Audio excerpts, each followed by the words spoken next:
This episode is brought to you by Airlink, high-speed internet technology that you deserve. I am excited to introduce to you the first guest of the year, and today's guest, Mackenzie Wells. Mackenzie Wells is a wife, mother of 3, small-town girl, always knew she wanted to do it big, and she has. We had a great time chatting over just all of her history, so I'm excited to share Mackenzie Wells with you guys. If you're new here, we're getting ready to launch a series where I interview a bunch of people that have focused on their fitness and improved their health. I figured that'd be a great way to start January, so if you're wanting to get connected with that series, please like and subscribe and stay tuned for more. Without further ado, here's today's guest, Mackenzie Wells. Mackenzie Wells, thank you so much. I know you were so busy, so it means a lot to get you on, have you be the first episode of 2026. Honestly, I needed a break after the Jeff Oswald interview. So Jeff, if you're watching this, I'm teasing you. But Did anyway, that spark some we're back. debates? No. So what's your impression of Jeff Oswald? Oh, I don't know that I have an impression. Okay. He's a funny guy. Yeah. Yeah. Okay. So He's like you kind of think he's funny. I don't know what I can say on here. Right. You can say whatever you Do want. you beat me? No. No. He's a sarcastic, funny guy. Yeah. Sarcastic, funny guy. Yeah. That's what I thought I was getting. And You would have thought we were in a courtroom and this dude was pleading the He got fifth on every serious? question. I don't know. I'm teasing you, Jeff. I think he was nervous to say anything that would look bad on him, which I was like, I guess after 6 months of doing this, I've gotten over that fear a little bit. Yep. And not everybody has been on a podcast. Have you been on a podcast before? No. No? This is your first? Wow. Well, maybe I have. Okay. It was more like a social media interview. Oh, sure. Where sure. they cut it up and Oh, yeah. but yeah. But as far as a sit down No. with somebody for however long we go today, I won't go. It's probably going to be a long time because I'm a talker. I know you're a talker, so and we're just going to hit on one It's just as long as you're happen. interesting, that's fine. I'll try. Like I wanted to shorten I'll my do my episodes best. because sometimes I will rabbit trail. You can't Okay. be much like more talkative than your husband, though, right? Oh man. Or which It ones? depends on the topic. Okay. But bless his heart. Oh, I know. I love But it. everybody loves him. I love him. That's what I say. We go places, we travel, we go to even stuff that's for me. And he becomes the favorite. And it's okay. He's just so handsome. He's handsome. He's fit. He's likable. Yeah. He's helpful. And now he's torn his MCL. So all those old ladies who can cook, send some meals over to Dakota. Yeah, because I can't. I'm not saying you can't. He actually is the cook. I was going to say, that was one of my He questions does. today is I'm sure your life is so chaotic that you're like, oh, I guess it's time to cook now. Or do you guys just down protein shakes for every meal? Oh, gosh. No, he cooks probably 90% of the time. Okay, nice. Yep. Yeah. He cooks, I work. Yeah. I work a lot, and I'm not afraid to say it. Yes, well, let's Work hone in 12 here. to So, 14 hours a day, and so he Yeah. cooks away. well, my first question was try to wrap up what 2025 was for you. Like the Spotify wrap where they'll like give you your top 5 songs. yeah. Give me kind of a wrap up of 25. What are some highlights of the year? And then if you gosh. could describe it in one word. Oh, heavens. Okay, 2025 was a wild ride. It was my biggest growth year. Really? Yep. It started off strong. I had the momentum going. I was posting more. And then I hired my first full-time employee, videographer. And she's great. She came on. She's like, what's my job? And I'm like, look at my social media. And she's like, yeah, what do you want me to do? And I'm like, that times 4. I'm like, I want you to post 4 times a day across all platforms. And I'm telling you, once we started doing that, just, yeah, like Awesome. literally 10x'd. Dang. Yeah. Good for freaking you. How So- many years, just so people know, 2025 is what year for you? How many years have you done this? Well, I did the in-person Right. for years. I kind of forget how long I've done that. It's like 14 years ago I started that. But online, I started March 2020. So right before COVID, did not know COVID was coming. Everybody's like, good job launching at COVID. And I'm like, I didn't know COVID was coming or else I would have made some really cool investments. But no, right before COVID, which only helped. Right. But so this is, we're coming up on year 6. Wow. Year 6 online, 14 years in total. or something like that. Whatever. Yeah. But Mhm. so it sounds like you still had done the in-person longer than the online so far. Yeah. That's Yep. crazy. It was a lot of fun though. But yeah, what Over else there in in the 2025? let's see what else. I mean, it's just that's been it. Busy. Yeah. Just keeping up with it. Having fun though, honestly. Learning a lot about marketing, Mhm. what works on social media, what doesn't. Yeah. Um, What's the secret? Because we haven't figured that out yet. It feels very random when I'm something telling pops. you. Okay, again, Jeff Oswald, the most viral TikTok short we had, right? What were you talking I'm about? talking about high school football and why kids don't go out. That And triggers people. And honestly, he didn't it was even like say anything. 2 seconds. It was of like a news. 5-second clip. Yeah. I think I saw it.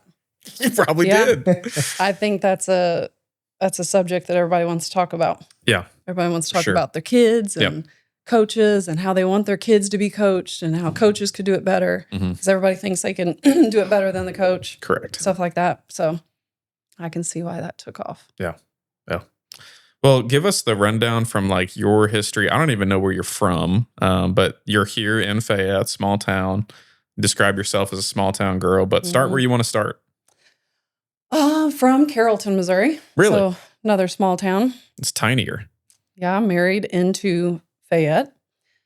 Yeah, when I say small town, that was one of the things that almost held me back from launching my online fitness business because I told myself, all the limiting beliefs. Who's going to work out with me? I'm from Fayette, Missouri. I know 35 is young. We know that. But in the fitness industry, it's not so young. Look online. You'll see real quick. I'm like, who's going to want to work out with me? I'm not from somewhere cool. I'm not from LA or New York. Yep. I'm from a small town. There's no one's no- heard of me. I have no following. No at local this time. beaches to work out on. Nothing cool. Nothing that's going to stand out. I'm 35, 3 kids. I don't have some wild, crazy story that's going to capture a lot of attention. Like in my head, like I'm a nobody and I'm okay with that, but I still kind of want to do this. So what do I do with that? And I just did it. Started off thinking what I told myself was like, how many ladies do I have in my workout class? When I was teaching over in the old building. And I'm like, if like each of them could share with 2 or 3 of their friends, which they will because we're very close. All of us go way back. Then maybe I'll get like 50, 60 people. Like that was my goal. Month 1, I bet I can get like 50, 60 people. And I think in the first week, 80 people signed up. And then it just kept going from there. And then every time I would set a goal, I'm like, okay, obviously I'm going to get to 100. And then once I got to 100, I'm like, what will it take to get to 500? You just keep keep raising the bar. Why wouldn't you? Yeah. So yeah, I'm like, small town, nobody's going to find me interesting. And I was wrong. How did you overcome that? I think luckily I got that feedback. So I'm going to do it anyways. Scared. I mean, that's the advice I tell people all the time. Do it anyways. Scared, whatever. Not ready. Do it.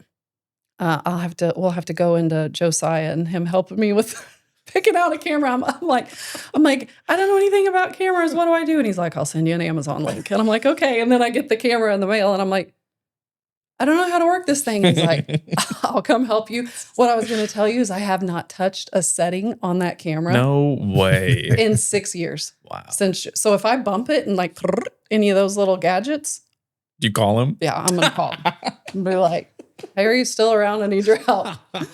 But anyways, I think what started chipping away at those limiting beliefs, we'll call them whatever, is just the little evidence I kept getting back. So I'm going to do it anyways. Wow, 80 people signed up. Well, maybe that was just luck. Or maybe they're just curious and they're all going to cancel next week. Then I hit 100 and I'm like, okay, they all didn't cancel. Let me keep trying this thing. Because this whole time I've got a plan B, which is quit this whole thing before I embarrass myself. Because you can't do an online business without being online and the whole public watching you. And in your head, there's people going, I hope she fit. Like you're just telling yourself all these stories. Well, then you get to, 200 people and people are liking it. Like they're saying, I love these workouts. So then that, bumps up your confidence a little bit. And then pretty soon I'm so busy just running the business. I don't even have time to think about, limiting beliefs or. Hey everyone, I am super pumped to bring to you this episode sponsor, Airlink. Since 2011, Airlink Broadband of Salisbury has been powering homes and businesses around here with fast and dependable internet. The goal of Airlink here is to bring you and our communities the kind of internet service that makes your life easier, smoother, more enjoyable, like a cold Coca-Cola on a hot summer day. Curious if Airlink is available to you? Head on over to airlinkrb.com. That's airlinkrb.com. Airlink Broadband, great quality, local service, future facing. Let them prove it to you today. Why is this working? Am I just getting lucky? Is this all going to crash and burn later? I don't have time to think about it. I got stuff to do. Yeah. I got people to tend to and questions to answer and workouts to record and technology to figure out. So, and now look, it's 6 years later. How 6 years? I have no idea how time flies the way it does. But what was your vision when you first started thinking about teaching a workout class? I mean, what did you see in your brain then? Obviously, I'm assuming you did not see this, or did you? Like in the very beginning, in person, here's what happened. We had Timber, and I was pretty sure she was like the last kid. And I'm like, I want to get back in shape. I wasn't like terribly out of shape. People are always like, I want to see your before photos. And I'm like, chill out. I wasn't super overweight or like terribly out of shape. I was weak, I can tell you that. It certainly wasn't like I used to be as a high school athlete. I basically wanted to get that feeling back. Like, I just want to feel like an athlete again, strong again. So I started taking a bunch of workout classes, like some friends of mine in Columbia, of course, because why? There's nothing in Fayette. Right. But I'm taking these classes and I'm like, man, what a shame that there's no workout classes in Fayette. I think there was hot yoga, and that's actually where I got my building from. So as far as I knew, there wasn't really a gym and no workout classes, but I think there was hot yoga going on, but I wasn't sure like if they were doing well or even still doing it. Sidebar, what is hot yoga? Literally heat up the room to 100 degrees and do yoga. And do yoga. Okay. So this hot yoga, okay, so let me finish that and we'll jump to this. No, because it matters. So I'm like, I want to teach. I'm wanting to go to workout classes anyways. I'm driving to Columbia and it's an inconvenience. It really is. And I think I could teach a class. I mean, I never had before, but how hard could it be? Jumped online, got certified, because at the time that's what you do, right? You get certified as a personal trainer, group fitness instructor. I did that. And then I heard that these ladies were teaching hot yoga. Okay, this was in the building that I taught in, the old Pizza Hut. Do you remember? It was the one right in the middle. Well, I know why their hot yoga didn't last. You know these buildings. You can't heat them up or cool them off to save your life. Like, they're trying to get this thing at 100 degrees and and there's a cold breeze coming in through every crack every brick in the wall. There's a breeze coming through. Breeze is coming from down, side, and above. So bless their hearts. No wonder they had to ditch that idea. But I heard that, they were leasing this building or whatever. And I'm like, I wonder if, obviously they're not teaching every night. So I bet they wouldn't mind I teach and I'll pay them a little something. So I reached out to them and they're like, do you want the lease completely? And I'm like, is it that bad? I'm like, yeah, I guess I'll take it. Are you allowed to say who? I don't know. Okay. Tracy, I think was. Tracy, if you're watching this. Shoot, I probably got her name wrong. Is she Fayette? I think so. Okay. I think she went into the Army or some kind of. It's not Earl. No. Well, see, that's how long ago this was. This is like 14 I only know a years Tracy ago. John Meyer and a Tracy Earl. That's it. That's all I know. Anyway, sorry, derail. I could be wrong about her name, but I reached out and they're like, actually, we're done with the hot yoga, which I wasn't surprised. They're like, you can't keep this thing at 100 degrees. I can't imagine that. So Bill. It was that's gosh. Exactly. So I took over the lease. I posted on Facebook. I'm like, if I teach a boot camp, will anybody? I think I said a 6-week boot camp. Yeah. Because I'm like, I'm not doing this forever. I'm just going to see if anybody will show up for 6 weeks. Filled the room. It's not a big room. No. It's like 3 times this size. Yeah. Filled it. Like we could barely do jumping jacks without hitting fingertips. And I'm like, okay, people were really wanting this. It did well. It kind of trickled down from that to like what I call my OGs, like my ladies. They've been with me for years and years. They're still with me. They're on my app. And then, we just Tuesday, Thursday nights, Saturday mornings, I did that religiously for years. And started posting a couple pictures, cringy little selfie gym pictures on Instagram. And then just one at a time, messages started coming in. I want to work out with you. How can I do your workouts? And I'm like, cool, Fayette, Missouri. And they're like, oh, I'm from Texas. Oh, I'm from California. Oh, I'm from New York. And I'm like, oh, can't help you. So like, if you can't make it to Fayette. There's not an airport local. Yeah, like you land in Columbia, I guess I can come and get you. So then it kind of started. Okay. I'm like, could I do this? How could I do this? I don't want to spend a lot of money. I don't have a lot of money to spend a lot of money. Were you working full-time while doing these classes? Where were you working? For the Potter Fields. Yep. Midway, USA. Midway? Okay. Yep. But I didn't work for Midway. I worked for the Potter Fields. Interesting. Yeah. So I was there and kind of like their top people's executive assistant. And that was a fun job. I learned a lot. But yeah, I'm thinking, how do I do this? I don't want to spend a lot of money. I don't know anything about technology, really. I mean, more than the average person. Like, what camera? What do I do with the workouts? What do I upload them to? So at the beginning, my business model was messy. I went to Wix.com, made my own website. I'm sure there was little, viruses and whatnot. Things that didn't connect. People were probably like clicking this button that says menu, and there's no. I'm sure it was only okay. Created that.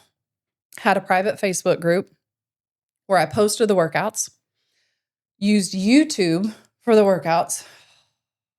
Don't get me started there. The problem with YouTube is I like to play music in the background. Try recording a full-length workout with no music. You can hear my knees crunch. You can hear me breathe. That would be a funny edit, actually. Yeah, like, people are like, is she okay? I'm fine. Keep going. Keep squatting. No, but like music and YouTube, you know the deal. Copyright, it changes all the time. New music would get dumped into that whole copyright protected pool. So a video of mine that was just fine for like a week all of a sudden is blocked. Just crazy stuff happened. And, all the just connected stuff made room for glitches. Yeah. Things not working. But anyways, managed it, did that for 3 years while I was growing my business, getting up to the thousands of members. And that was the point where I'm like, I can't keep running it like this. I've had no employees. I do it all the customer support. Somebody's debit card declines. I got to reach out to them. Hey, you got to log in, update your debit card. If they don't, I got to go into the Facebook group, remove them from and that's messy. You're like, sorry, I'm taking you out of the group, but like, you're not paying it, all the stuff. People join. I've had crazy stuff. People joining, stealing my workouts, stealing my meal plans, going and starting their own website, selling my stuff. I have to do a cease and desist, like, ugh. But I got to that point where it was like, I cannot keep doing this. It's messy. It's time consuming. It creates room for error. Like, I think I found people that were getting free workouts for a year because like their card declined and I missed it. I didn't remove them from there. Just like, hey, oh shoot. So I interviewed a bunch of apps. I'm like, I need an app. At this point, when you have thousands of members, you need an app. Yeah. Where are we at this point? This is like 3 years in. Okay. 3 years into when you went online. Yes. Okay. Take me back to, you obviously didn't have the future vision of COVID. Right. Was that just to scale was why you started to go? Why I went online? Mm-hmm. Just the people slowly reaching out, asking, how can I do your workouts? Yeah. I'm like, I don't have a way for you to do that. Yeah. But at that point, you must have had a pretty decent social media following then. No. Okay. Where are these people seeing you then? 5,000 followers. No, not even that. Yeah. 2,500 followers, I would say. I would say 2,500-ish followers on Instagram. Facebook. I didn't have anything on Facebook except my personal. Yeah. And so these people were reaching out on Instagram. I think just the reach back then through Instagram was wider, I guess you could say. And then I just started thinking, like, what if I did do online? What if I could provide a workout for these people? And then how? And that's where I kind of... So that's what pushed the change, was just scaling it. Okay. Yep. And even then, when I made the decision in my head, I put it off for another year. Yeah, just being a chicken. Just absolutely. So a year goes by real quick when you're doing all the things you're talking about doing too. Yeah, I talked myself out of it, thought, no, don't do this. And then finally, but I never stopped posting on Instagram, and then more and more messages. And then finally I thought, you know what, I will do this. I'm going to try to do it real safe, not spend a ton of money. Mm-hmm. And so that's how I kind of pieced together that generic website, private Facebook group, using YouTube. And that was before 2020, which is honestly impressive, because that is how Facebook has migrated, right? Some of the best advertising is in those niche groups. I mean, you were kind of ahead of the game on some of that stuff. It's crazy to think how much technology has developed even since 2018, 2019, which in my brain is 3 years ago. I don't know if that's way for you. My brain does it too. That is 7 years ago now. And I'm like, oh my gosh. But, even you talking about a card being declined and you have to chase it down, I'm sure there's an AI app for all that stuff now, Well, yeah. And that was part of, like, I've got to just roll over to an app because I don't want to be in charge of the payment stuff anymore. I want it to be as simple as, if your card doesn't go through that month, you can't click the workout. Like, you just lose your access. And either they want to come back and they put in their new card, or they don't. Right. But I'm not chasing people down anymore. Like, that was the most time consuming thing. But yeah, take me back to where you were interviewing apps and looking at different apps and things like that. Yep. I was, you hear about all the apps out there that it's not really white label. So I'm on Playbook, and there's thousands of creators on Playbook. I won't rattle off all the apps that I interviewed, but basically I got on with them, and I'm like, I have this many members. This is the types of videos that I have, which is a little bit different. Most fitness apps are just like these little click through, like it'll be a 5-second video of me doing push-ups, and then it'll say, do 10 push-ups, and you're supposed to like log it, which is great for like gym workouts. But that's not what I do. I do full length. So I turn on the camera, I do the whole workout with them. And so a lot of these apps were great, but I'm like, but I do full length videos. So these are like 30-minute workouts. And they're like, well, it's going to do this on our platform. And I'm like, can you cast these to your TV? Because they don't want to do a full length workout like this. They want to cast it to their TV. So it was just at least an 8-month process of me getting on with one app after the other, asking all the questions. What about my meal plans? How do I upload those to the app? What about a community? Is there a spot where we can talk and, post and stuff, kind of like a Facebook group? And I basically narrowed it down and got on multiple times with Playbook. And I'm like, this is the one. Been there since 3 years, I guess now. I think so. 2023, if I remember correctly. Jeez. August 2023. That goes quickly too. When did you start doing meal plan stuff? I think maybe 6 months in. I think I threw a poll in my Facebook group. 6 months into your online? Into the online. So like 2020, so middle of 2020. I think I put a poll in the Facebook group, and it was like, y'all want meal plans? Like, do I need to help with the nutrition side of things? And of course, everybody said yes. So I hired a registered dietitian to just make a weekly meal plan. And I've been posting a weekly meal, and it's evolved. So now they get a weekly meal plan, they get recipe packs. We do this monthly macros focused recipe pack. That's really handy because, macros are all the rage right now, and everybody's trying to, like, how do I even eat balanced macros? And I'm like, here's a meal plan, just follow it. Yeah. And nobody follows meal plans to a T. It's just another tool. It's just to take a look at it. You might find a couple meals you want to try. So that does well, but get into more around food and nutrition. I think so. I kind of started taking probably my fitness the most seriously this past year. I lost 15 pounds.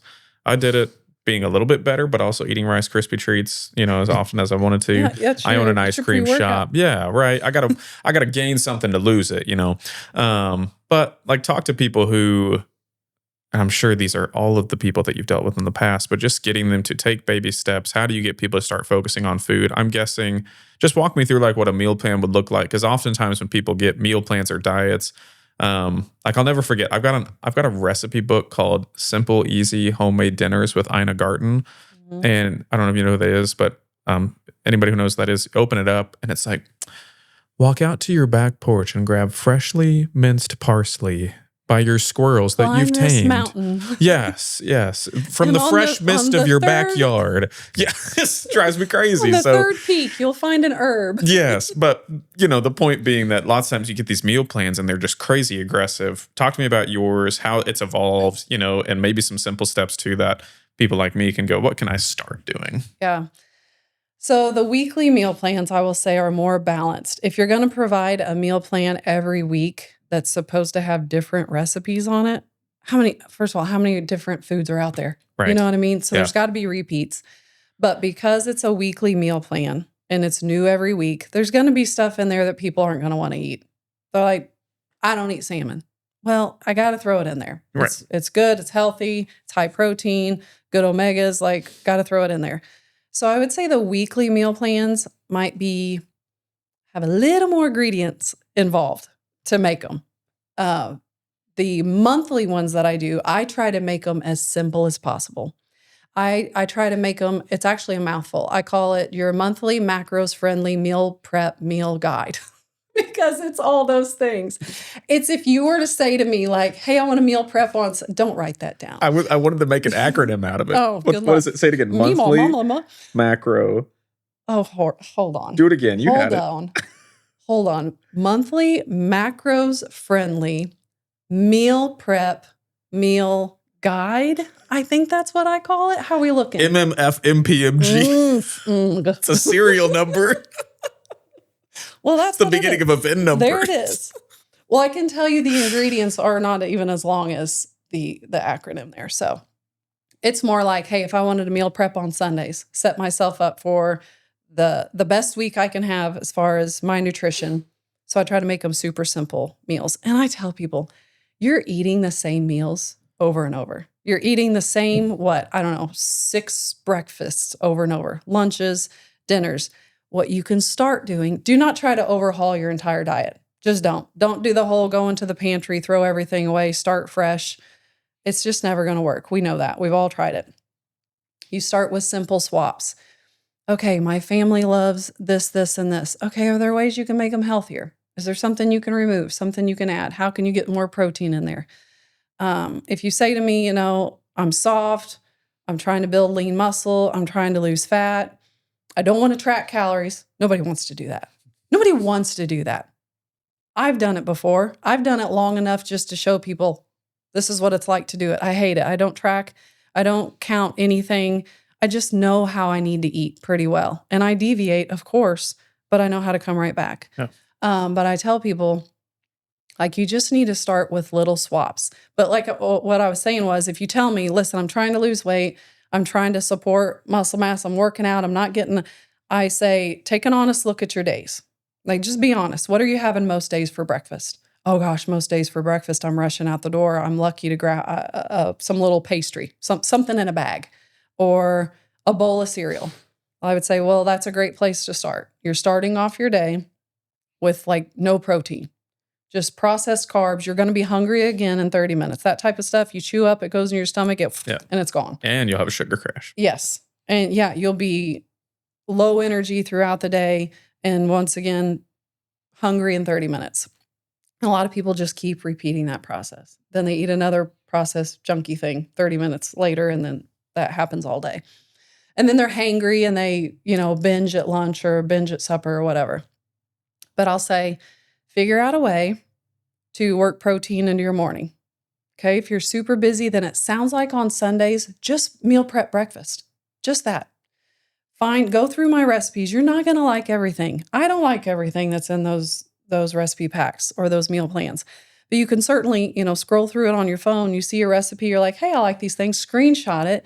Go to the store, buy those things, meal prep your breakfast. Okay. That'll take you an hour on a Sunday while the laundry's going and, whatever it is you're doing on your Sundays, squeeze it in there. And then now, at least for the week, you're going to start off with high protein.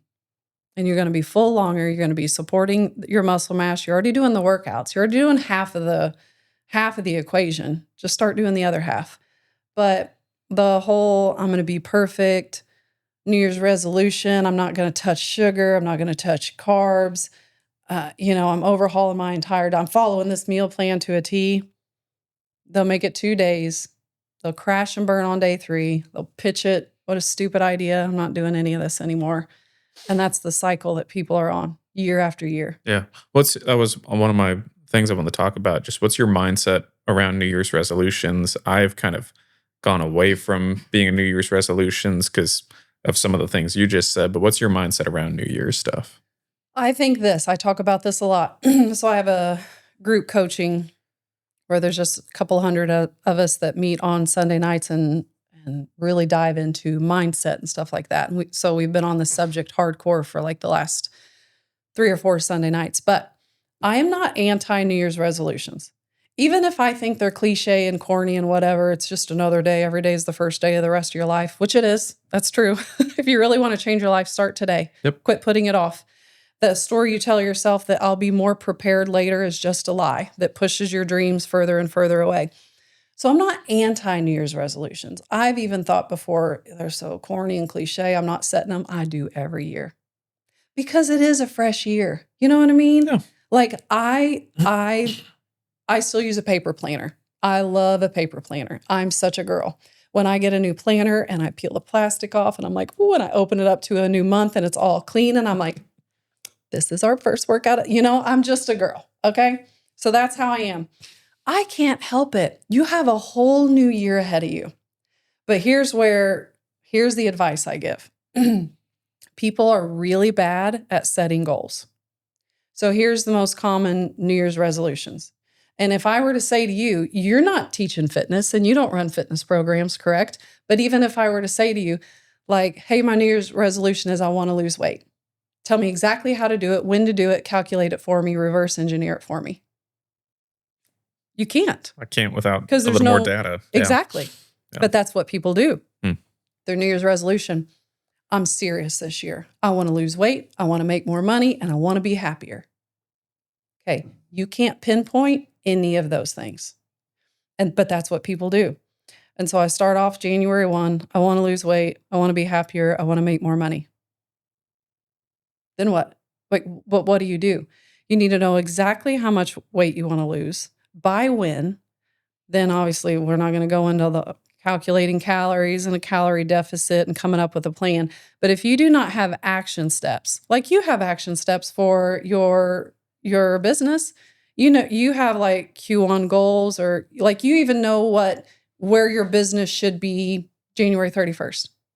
Like you have something that you're going off of. You track things. Yeah. If you can't track it, you can't grow it, you can't improve it. I've become a big tracker of input, not lag results. I don't know if I know it is in your world where like you probably can't control this. You can't control the scale as much as you can control your input, right? Mm-hmm. We're just talking about the tracking of the input. Yeah. So like for me, and again, this is where you can clean up my mindset, but I think where I struggle is sometimes I'm scared to set goals, and this is probably limiting beliefs of like, I don't want to set goals.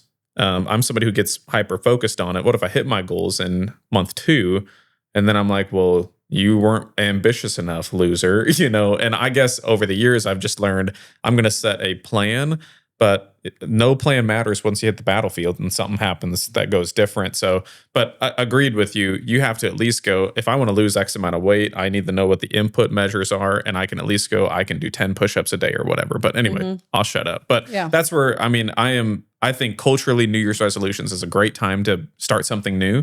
And then if you mess up, the next day is a great time to start it too. But yeah, keep going. I interrupted you.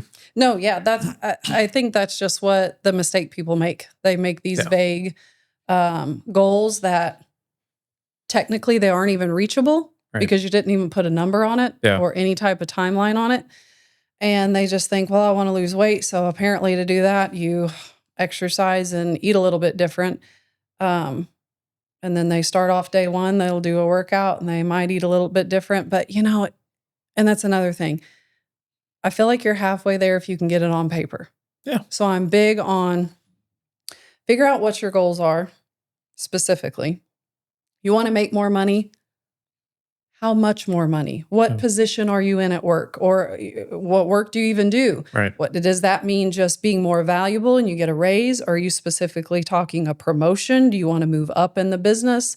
Is there a ceiling? Is there stuff you can do on the side? Like you got to be really specific. Oh, sorry. You got to, sorry, look, you got to be really specific. I apologize to inanimate objects all the time. Like if I bump into the doorway, I'm like, I'm really that sorry one's about pink that. for you. That's yeah. This one's mine. I'm taking this with me. Okay. But yeah, if you don't have specifics, that's where you just get lost in it. Yeah. It's too far away. It's just, I tell people when they have goals like that, I want to be happier. First of all, define that. People can't. Yeah. They're like, you know what I mean? Right. Happier. Yeah. I'm like, what does that mean exactly? They can't define it. So it just floats out in la la land. That's what I say. If you can't write it down specifically and put action steps towards it, it's just nothing. It's just almost doesn't exist. You'll never reach it. Yeah.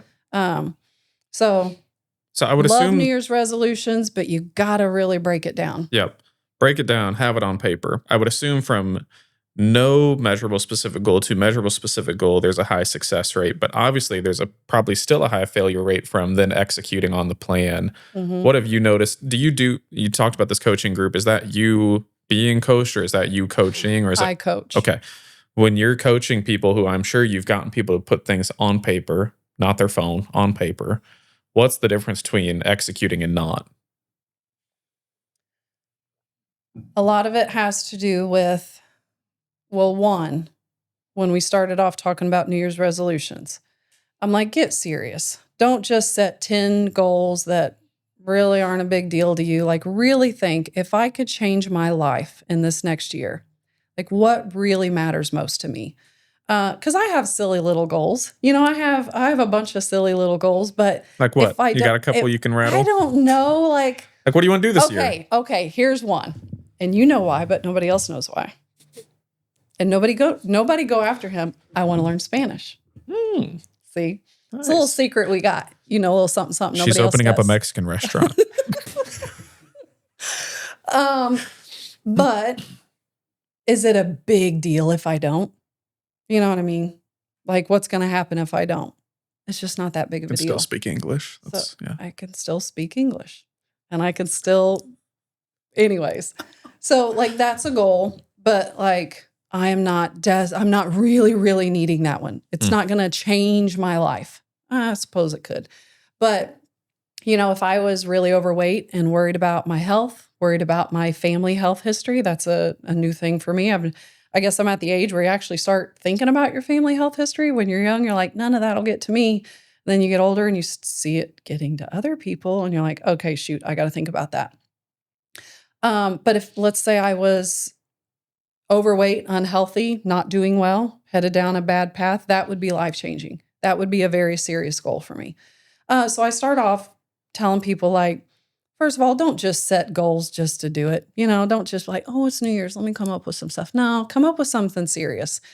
Then you come up with your action plan so that when life throws you a curveball, because it's 100% going to, and maybe multiple. I tell people all the time, everyone's biggest breakthrough comes after a period of the most resistance you're ever going to feel. That is a fact. Why don't more people have a breakthrough? Exactly. They hit the resistance and they stop. But anyways, when you have an action plan and you know what you need to do, even if life throws you a curveball, throws you off for a couple days, at least you know how to get back to it. Otherwise, you have these vague goals in mind that are like, whatever, I've tried to do this before. Life throws you a curveball. Well, there's my sign. Not this year. Try again next year. But I think that's the biggest thing. People that have goals that really matter, really mean something to them. They have a good plan that they can look at. You should be able to show that plan to anybody. Don't do that, by the way. Don't share your dreams with other people. You should be able to show that plan to anybody and say, would this get me to that goal. Oh gosh, yes. Oh, so you're saying don't share the end dream, but that was just share like the plan. yeah. Because I've heard people say make your goals public, and that's one way to get people accountable with it. This is the only part of that I agree with. Not public. Share it with people that truly, honestly, you gotta be honest with yourself, want the best for you. And I'm not trying to like knock other people or act like people are bad. But for the most part, people aren't too worried about your personal goals. I think there's a Jim Rohn quote. I love Jim Rohn, by the way. I don't know if you know him, but okay, he's the best, I think. I'm gonna get the quote wrong, but it's something along the lines of, I'm really gonna butcher this. Actually, I'll look it up. I think you look it up while I keep going. Yep. I think I'm gonna merge multiple of his quotes. But he says something like, if you do not intentionally design your own life, someone else will design it for you. And then he says, guess what other people have planned for you? Not very much. And it's true. And the thing I say about be careful all the people you share your goals with, because here's what you're doing. You're inviting into your world their limiting beliefs. How many times have you told someone a goal of yours and they're like, good luck. Oh, good luck with that. Every person who hears me go, I have an idea, just goes, ugh. See, I wouldn't be that way. I'm a different type of person. So I would be like, give me a piece of paper. I know, what's which your is goal? probably why we should not bounce our ideas off each other. Because occasionally, sometimes they're bad. Really sometimes rich they're bad. and really, we're just going to 10X is what will happen. This is what happened. This is almost a fault of mine. I want to know all about people's businesses. Yeah. Like anytime I meet an entrepreneur, I want to know, and I'm a little nosy. Yeah. And I tell people, like, you're just going to have to trust me that I'm asking for the right reasons. Yep. Like, I want to know. And that I stand nothing to gain from your downfall. Yeah. I just get a thrill out of this stuff. Yep. What do you do? What do you sell? How much money do you make? What's the margins? Yep. What do you do to make that money? What's worked? What hasn't worked? How can we double down on what I what really want to do? So now we'll do it since I said it to you. I really want to have like a local Shark Tank. Oh my god. Because you just did the Shark Tank thing. Yes. Yeah. Well, if you That'd do that, cool. I'm on. Okay, cool. Okay. Here's the quote. You about nailed it. It says, if you don't design your own life plan, chances are you'll fall into someone else's plan. And guess what they have planned for you? Not much. You about nailed that. I know. Nice. I love Jim. Yeah. He's the best.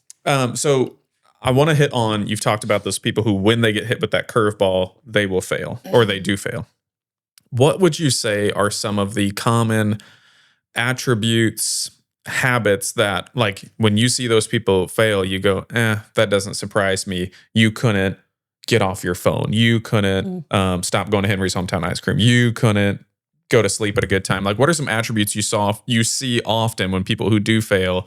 Not that failure is the forever consequence. You'll be like, get back up on the horse. But when you see people get knocked off, is it because of certain attributes that they have going on in their life? I think if I had to pinpoint it, it would be in conversations that I've clearly had with these people that I can detect their limiting beliefs. They're mentally holding themselves back. So I tell people, it's them. Yeah. Yeah. It's not the stuff happening to them and around them. It's the story they're telling themselves. You can't outperform the story you tell yourself. That's just the truth. So I taught an 8-week mindset mastermind, and one of the first, actually, I think the very first call, we talked about limiting beliefs and fixed identities, and went into all of that. But yeah, when I talk to people and it's I can't do this, I've always failed, I've always been this person, they sound like such concrete statements. Oh man, you can have a really great plan in front of you. You could have a really great coach, a mentor. You could have a great supportive family. But if your story is, I never follow through, I'm never going to be able to do this, I've tried before, this time won't be different, they're just gonna. There's also, I guess I'm apparently quoting everybody now. So there's another quote. Hey, it obviously means you listen. James Clear, who, he's got some great books, and I could be wrong here too. You're going to search, you're going to check me. I got you. I like that. Actually, I don't know that it's James Clear. It could be Dan Martell. You know what? There's a bunch Oh, of I know people in Dan my head. Martell There's a well. bunch of people in my brain. Yeah. Well, say it. I might know it then. So it's something like, it's business, but it's something like you can't rise to the level of your goals. You will fall to the level of your operating systems or something like that. In our team meeting was the headline quote that I put Look in. It is at us.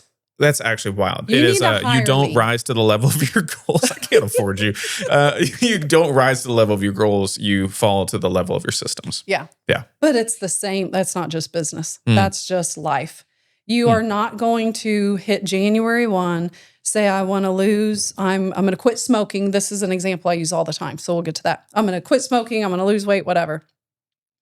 And set out on the path if your identity stays where it's always been.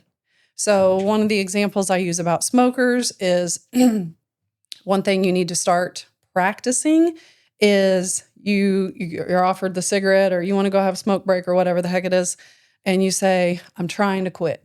Okay, well, what does the word trying mean? There's some leeway there. There's some give. That means if you go have a cigarette, I'm still trying. I'm not a smoker. No thanks, I'm not a smoker. No that's thanks, Atomic I don't Habits. smoke. That is clear. Yeah. Yep.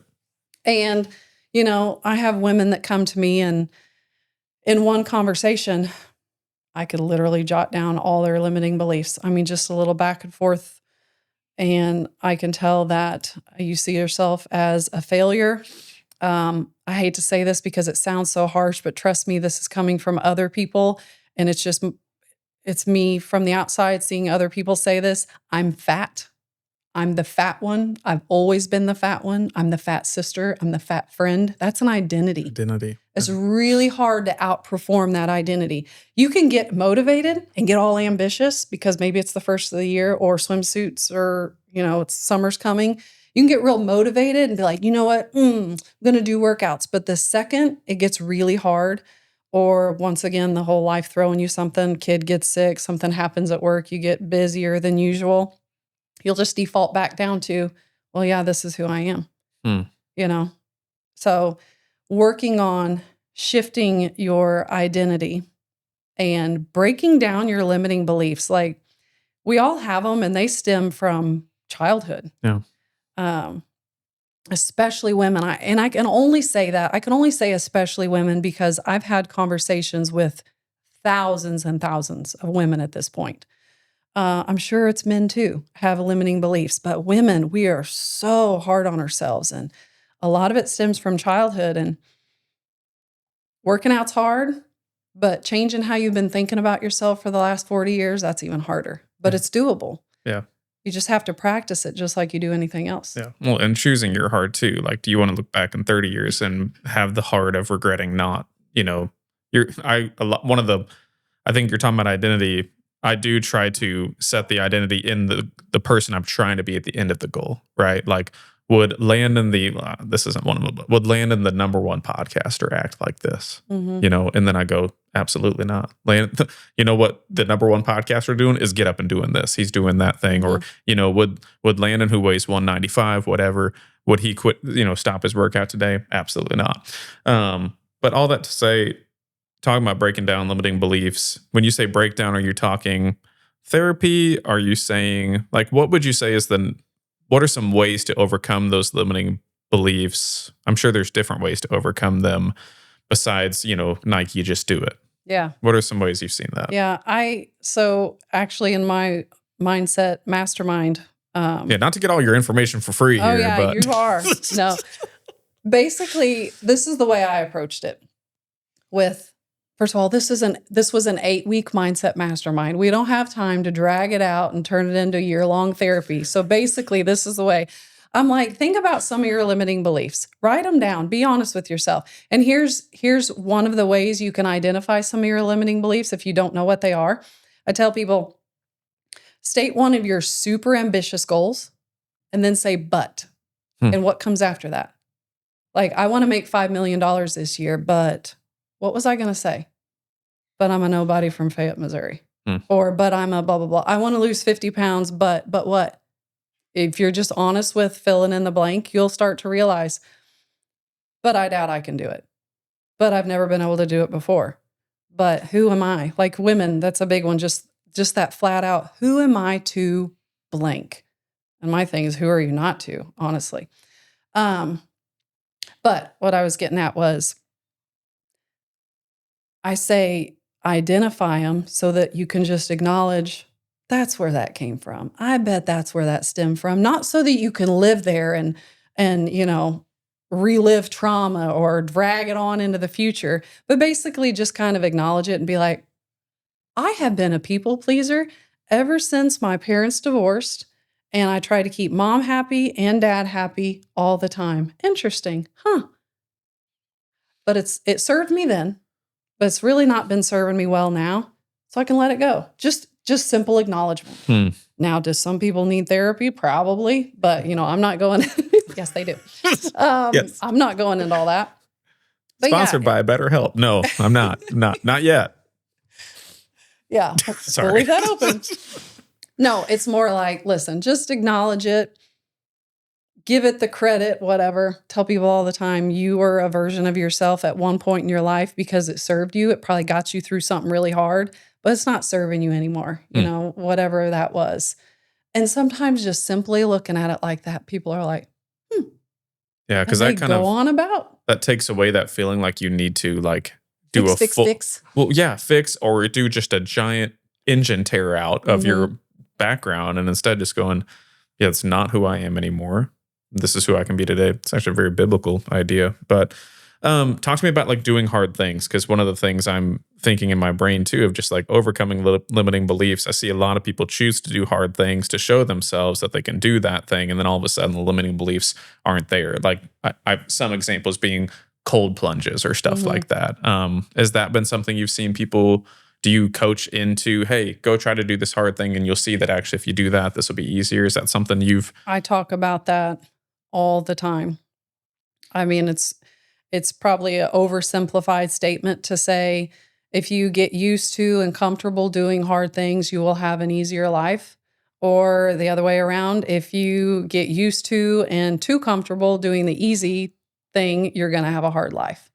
And so much I've been teaching that to my kids since they were little bitty. That's probably why they are the way that they are. I like to think that that's why they are the way that they're hard workers and good people. But I tell people all the time, fitness, listen, being fit and having a tone body and whatever, six pack, bicep, whatever, all the cool, stuff is fine. It's cool, whatever.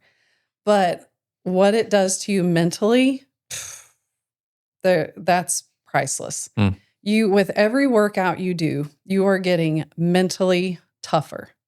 I don't think people give that the credit that it's due. Like 10 years ago, life could throw me a curveball and oh my gosh, the pity party and can't do, oh my God. And now like I get thrown curveballs daily and it's nothing. They bounce right off of me. And you're building up physical strength at the same time you're building up mental strength. Here I go again. Here comes another quote. You don't have to look this one up. I know it's right. Jim Rohn, he's my man. Jim Rohn says, oh shoot, which one was I going to go with? Don't open it. Oh, fiddlesticks. Hold on. I had it in my head and then it escaped me. We're going to come back to it. Oh, that's going to drive me nuts. What was I saying? What was she saying? Rewind. We're talking to you, brother. Sorry. I'm monitoring audio. I'm editing. I got it. You can shut the computer. Spit it out. Go. Jim Rohn says, make $1 million. Do it. Make $1 million. Not for the money at the end, but what will become of you to make the $1 million. And I completely agree. Same thing. Get really, really fit. Not for the six pack, whatever. That's a byproduct, whatever. Not for the six pack or the biceps or the, quad separation or whatever. Dump truck, beep, that women want. Do it for. I want a dump truck too. All right. Yeah, okay. Absolutely. But what it will make of you to become that. Yeah. And it's true. And I love that because if someone were to say to me right now, I will take away all the money that you have, every account, strip it to zero. Or I will take away your wisdom, your knowledge, your everything you've developed in the last, 6 years. I would say take that money in a heartbeat. I'll make it right back. In fact, I'll make it back much faster than I originally did. True. Same thing with fitness. If I get to like peak fitness level and somebody says, I'm going to dump 50 pounds of fat on you, or I'm going to take away all the wisdom and the grit and the perseverance that you developed over the years, I'd say, dump it on me. Yeah. I'll lose it like that, and I'll lose it faster. Like, I would never give up what's become of me, to reach the goals that I've reached. Not the thing. Yeah. So just in that last bit, you've hit on these 3 things that you've talked about in New Year's resolution. Lose weight, fitness, money, but happiness. Talk to me about what your fitness hustle, your money hustle has done for your happiness, if there is any correlation. Or was that a journey for you did you think this was going to be some sort of happiness and it's been much different? Talk to me about that. I think even when I had no money, and I'll just say it just like that, because most of my life I've had no money. I've always kind of known money is not going to make you happier. I personally think money just makes you more of what you already are. Yep. So if you're a pretty happy, generous, loving, caring, whatever person, you just tend to maybe be a little more generous. And I've definitely become that. Like, yeah, I say that quote all the time, and I'm like, yeah, hopefully I'm generous. I'm still a little impulsive and, a little not organized, but ultimately. Yeah. Ultimately, I'm not doing too bad. But yeah, like this idea, though, for sure, that if you are this miserable, hateful, nothing works out for you, the world's out to get you, you would be so much happier if it weren't for, that person just tends to get more that way, the more money they have, I think. And that goes back to, too, like, I feel like at the bottom of self-diagnosis, you have the option to either look at yourself and go, this is on you, or pick somebody else to be like, this is your fault. For sure. If you, like if my wife, if I was like, dang it, if Annie just wouldn't have Cheez-Its in the house, then I wouldn't be this fat, instead of going, this is on me. So that's a interesting spot you bring up there too. Was there a triggering event that caused you to get serious about fitness? Or triggering events? Or did you just fall into this? I suppose there were a few. Like the first initial, let's start a workout class, was just a real simple, there's no workout classes. So that's kind of basic. Then this whole, let's go online, was really, I think I did it more out of curiosity than anything. What will happen? Yeah. Like, what's this going to look like? Will that person from Texas that messaged me on Instagram, will they join? Yeah. That person from California, what will happen? So those were more just kind of out of like, let's see what happens type of thing. I think there was one shift where I was like, oh my gosh, this might get big. And it was right around the time I was rolling to the app, because I told you I rolled to the app kind of out of necessity. Like, oh my God, I had thousands of members at that point, and it was just getting messy and super time consuming. And I knew having an app would kind of clean up some of that stuff. But I rolled over to the app and I was like, it's go time. We're growing now. Like, I'm not having to spend so much time dealing with the customer support side of things. The app should handle most of that. But at this time, I was still not posting on social media very consistently. I would like randomly post. This is what happened. I'll try to be quick because I could talk about this forever. I started posting on TikTok because, I don't know, people are going viral on TikTok. I'm like, whatever, I'll just post on TikTok. And so I went out in the gym. Here's what's funny. This is a true story. We're out in the gym, which for people that don't know, like, I built my own gym at my house. It's a whole different building out literally in the middle of my garden. and I don't know how big it is, but it's a pretty cool gym. But we were out in the gym and Maddox was with me. She was going to record.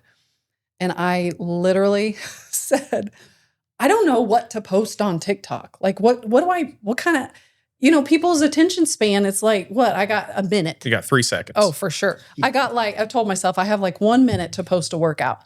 I literally remember saying, I was in a mood and I walked over to my dumbbells and I grabbed a set of 10s, which is light for me. And I'm like, here, I'll do a stupid beginner's arm workout. That's literally what I said. Like, I was frustrated. I didn't know what to post. Yeah. I knew how frustrating to know you need to do something, but you're not sure what to do. Oh, You're yeah. just like, Oh, and yeah. I'm like, here, record me doing this beginner's arm workout. And I'm like, here, I would tell them to do this and I would do this and here, throw this in. And we pieced it together and threw it on TikTok. The stupid thing got like 4 million views, Wow. 20, 30,000 comments. And I'm like, so what you're telling me You were is, wrong. what you're telling me is I do need to keep doing this. But this was just TikTok. So then Yeah. I'm like, oh, this is a TikTok thing. This ain't going to happen anywhere else. This is just a TikTok thing. So we recorded another one, threw it on there. It did well. I had I would just say maybe 3 in a span of 2 weeks that got 3-4 million views and, tens of thousands of comments. And I don't know how many saves, lots of saves.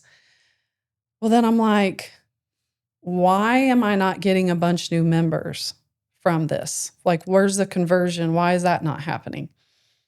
And, I'm researching some stuff and I'm like, God, gotta post on Instagram and Facebook. So I'm like, okay, well, let's take one that did well on TikTok, throw it on Instagram and see if it does well on there. If it did well here, maybe it'll do well there. And I post to both at the same time. You know how you can do that. I post to Instagram and auto post to Facebook at the same time. Grabbed one, threw it on there, went viral. I think it got, 4 million views, and I gained 30,000 followers from one reel. That was my eye opener. Wow. Okay, but this is still before I had systems in place. Mm-hmm. So I'm like, systems. So I'm like, oh, crap. Oh, crap. What do I do with There's these people? 30,000 people in my front yard. Yeah. How do I get them How in do I the get 'em? house? Exactly. So I'm like, I see people saying stuff like, comment blank below and I'll send you more info. Yep. I'm still knowing nothing about systems that automatically do this, by the way. So my bright self, I'm like, okay, next one let's go find the next viral from TikTok, post it. But in the comment section, I'll say comment fit, or I don't remember what I said. Yeah. And I'll send you more info. Oh boy. You wanna know what happened?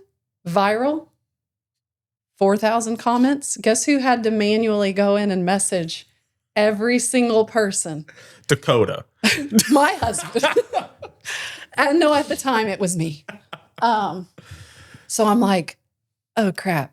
I didn't even plan on what I was going to say to him. So here we go. So let me do this and now let me copy. So I think it was like 2 days worth of copy, paste, God. copy, paste. On a Mac, right? But Which is worse at to do that copy time, and what paste. was I on?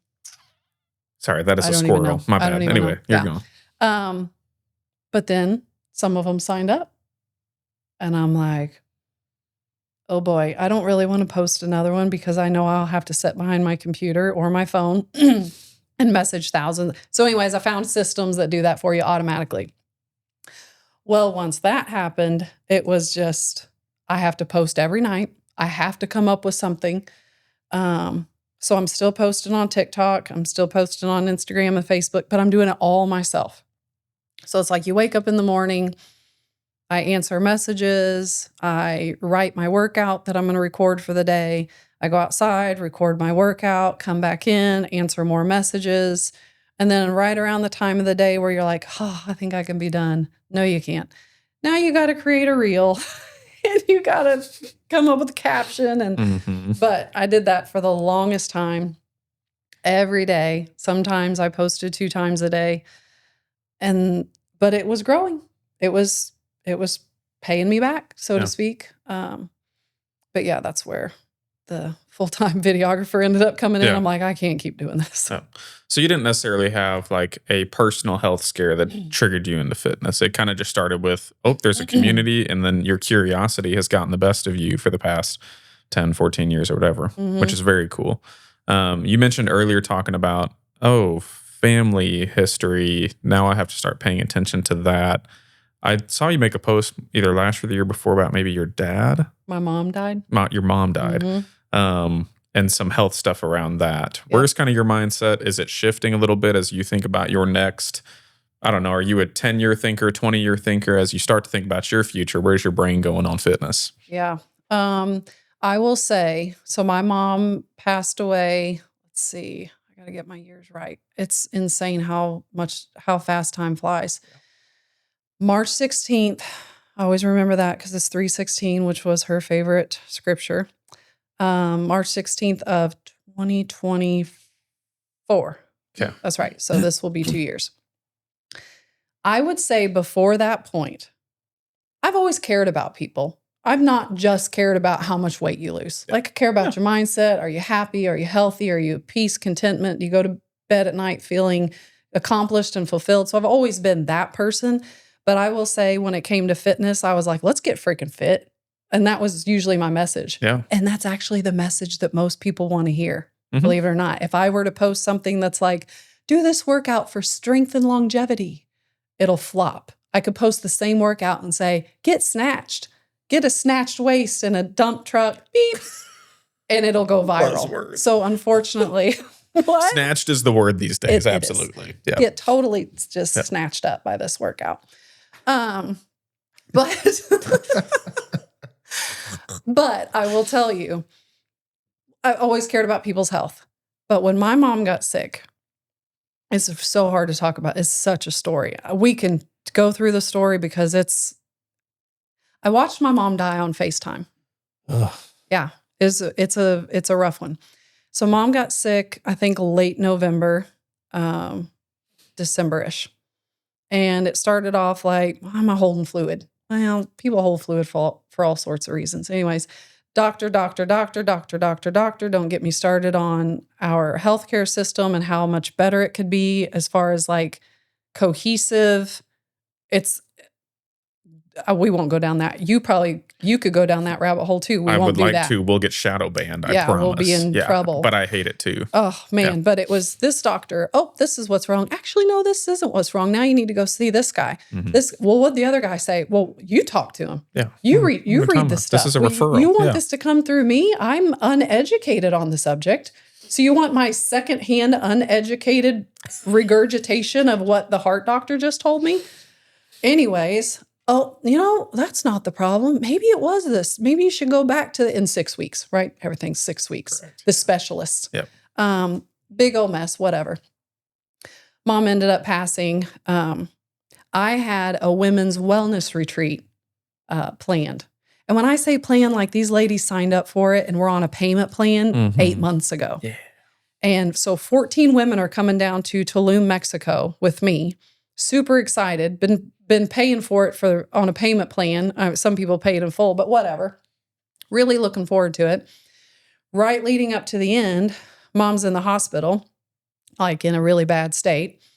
I'm literally by her bedside,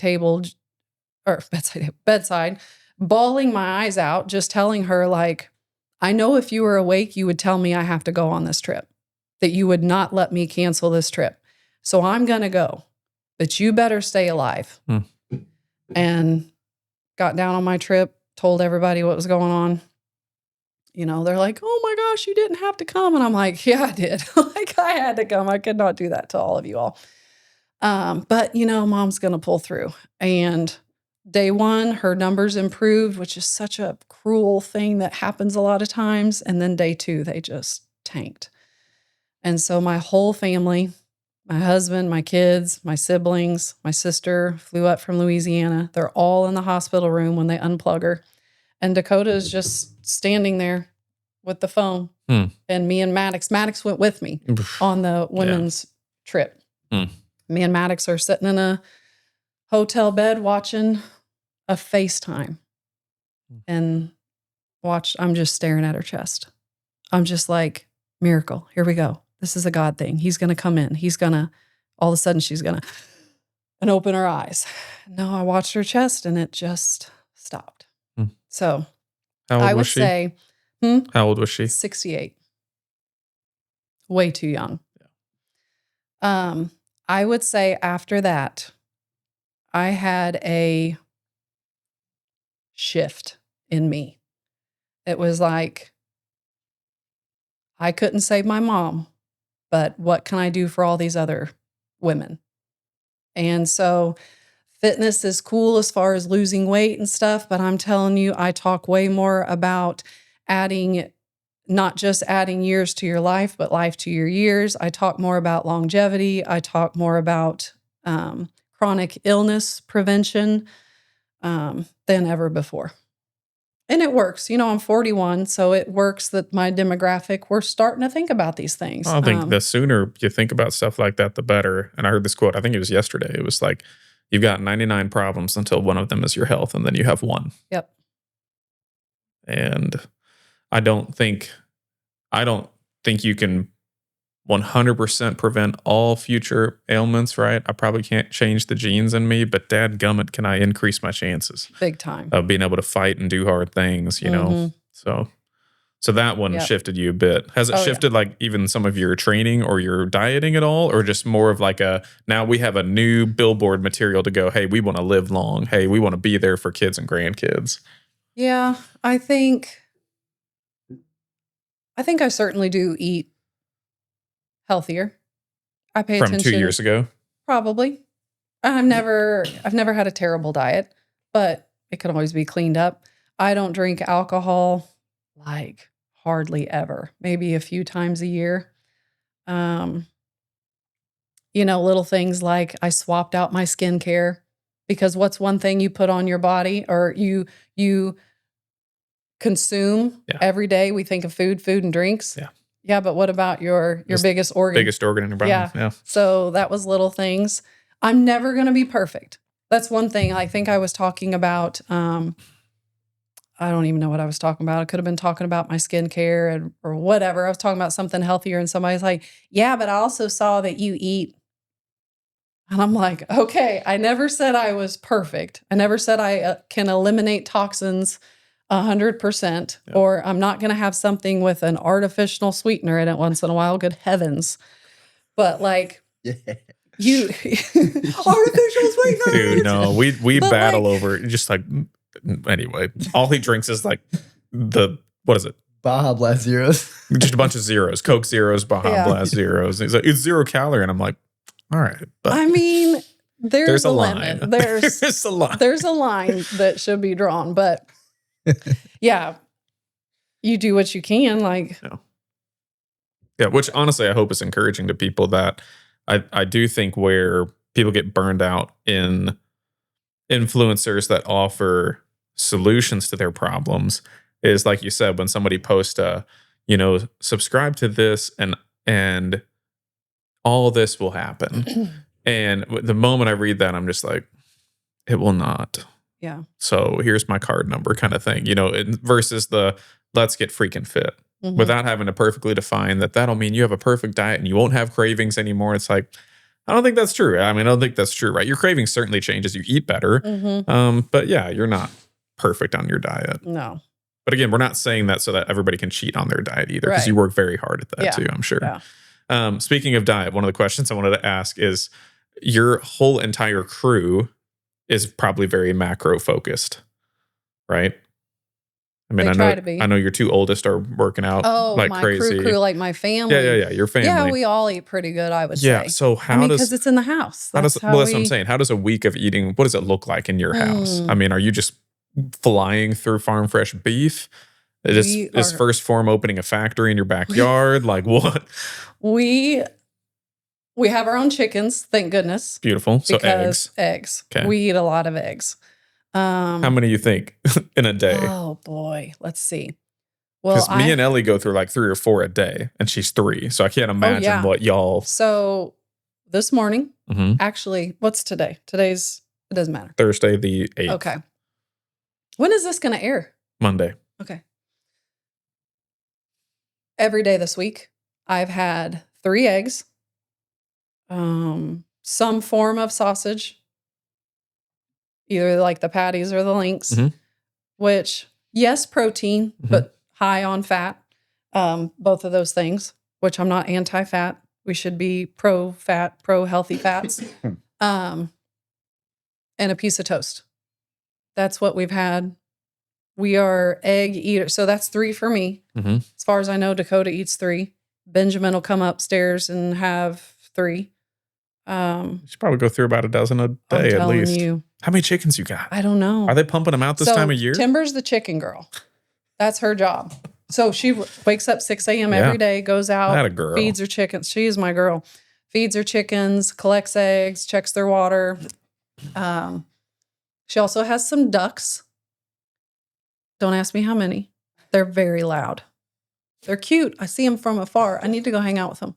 They're right outside my gym. So sometimes I'm like, y'all have got to stop out there. I'm going to turn my music up louder. Did she catch these ducks? I mean, how did we start with these ducks? No, we bought them at Tractor Supply or wherever. All right, cool. So this was a choice. They didn't just... Yes. Yeah, she wanted ducks. She went to get her new batch of chickens, and ducks were there, and Dakota can't say no. So here we are. And I guess they'll start laying at some point. Never had a duck egg. And there's a lot. It's bigger. There's a lot more protein in it. Okay. But we are eggs, sausage, steaks. I mean, obviously, chicken. I could eat chicken every day. Chicken's just so versatile. You can just do absolutely anything with it. God, we sound so boring. No, this is good. We just don't eat we don't eat out very often. Yep. Like at all. I don't even think we go out to eat once a month. I bet we go out to eat once every 3 months. We are homebodies for sure. Dakota shot an elk. Yeah. So we have elk. That meat. tastes pretty good, right? I don't taste the difference.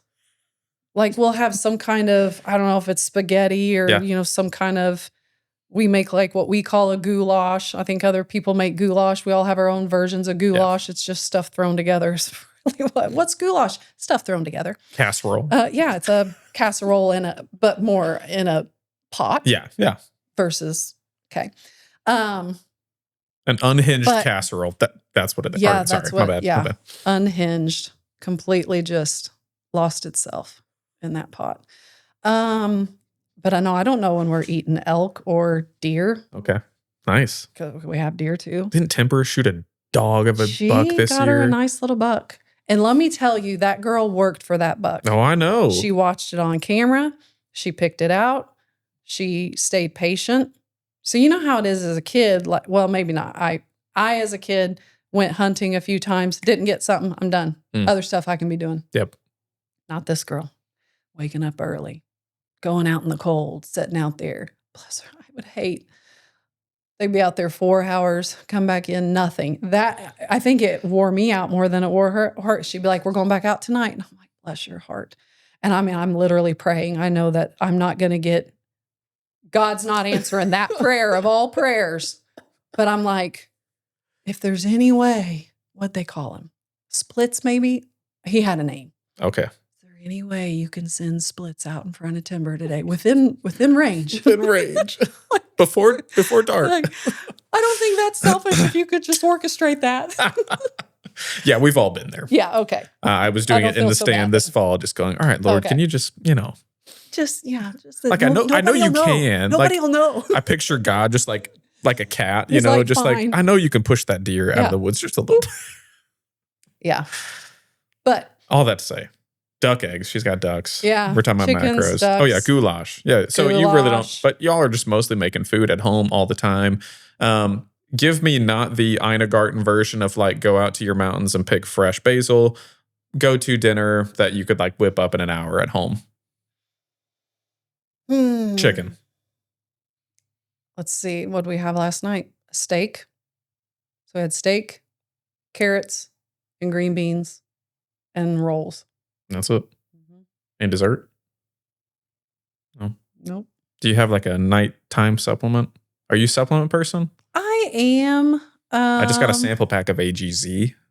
like AG1, you know, Yeah. like the greens. They make an AGZ, like a sleep little drink. Is it theirs? Uh-huh. It's Yeah, okay. it's I was brand like, new. wow, somebody pushed out AGZ, AG1's coming after them. No, okay. it's AG1's AGZ. It's brand Gotcha. new though. Yeah. No, I have a couple.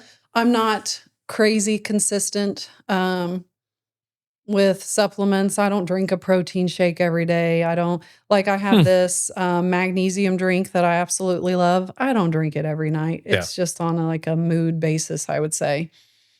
But yeah, I don't have anything that I absolutely take every night or anything like that. Nice. Where'd you and Dakota meet? I went to, somebody was having I think they got engaged. I don't know the people. They got engaged and maybe they were having an engagement party. And a friend of mine was going to it. She's like, hey, do you want to go with me to this? And I'm like, where is it? And she's like, Glasgow, Missouri. And I'm like, what's there? And she's like, we're going to Okay, Carrollton. Hey, chill out. She's like, what's in Glasgow? Chill out. I don't know. A gas station Yeah, more than well- Carrollton has. But she's like, we're going to a bar there. I'm like, sure, yeah, let's go. And How old are you?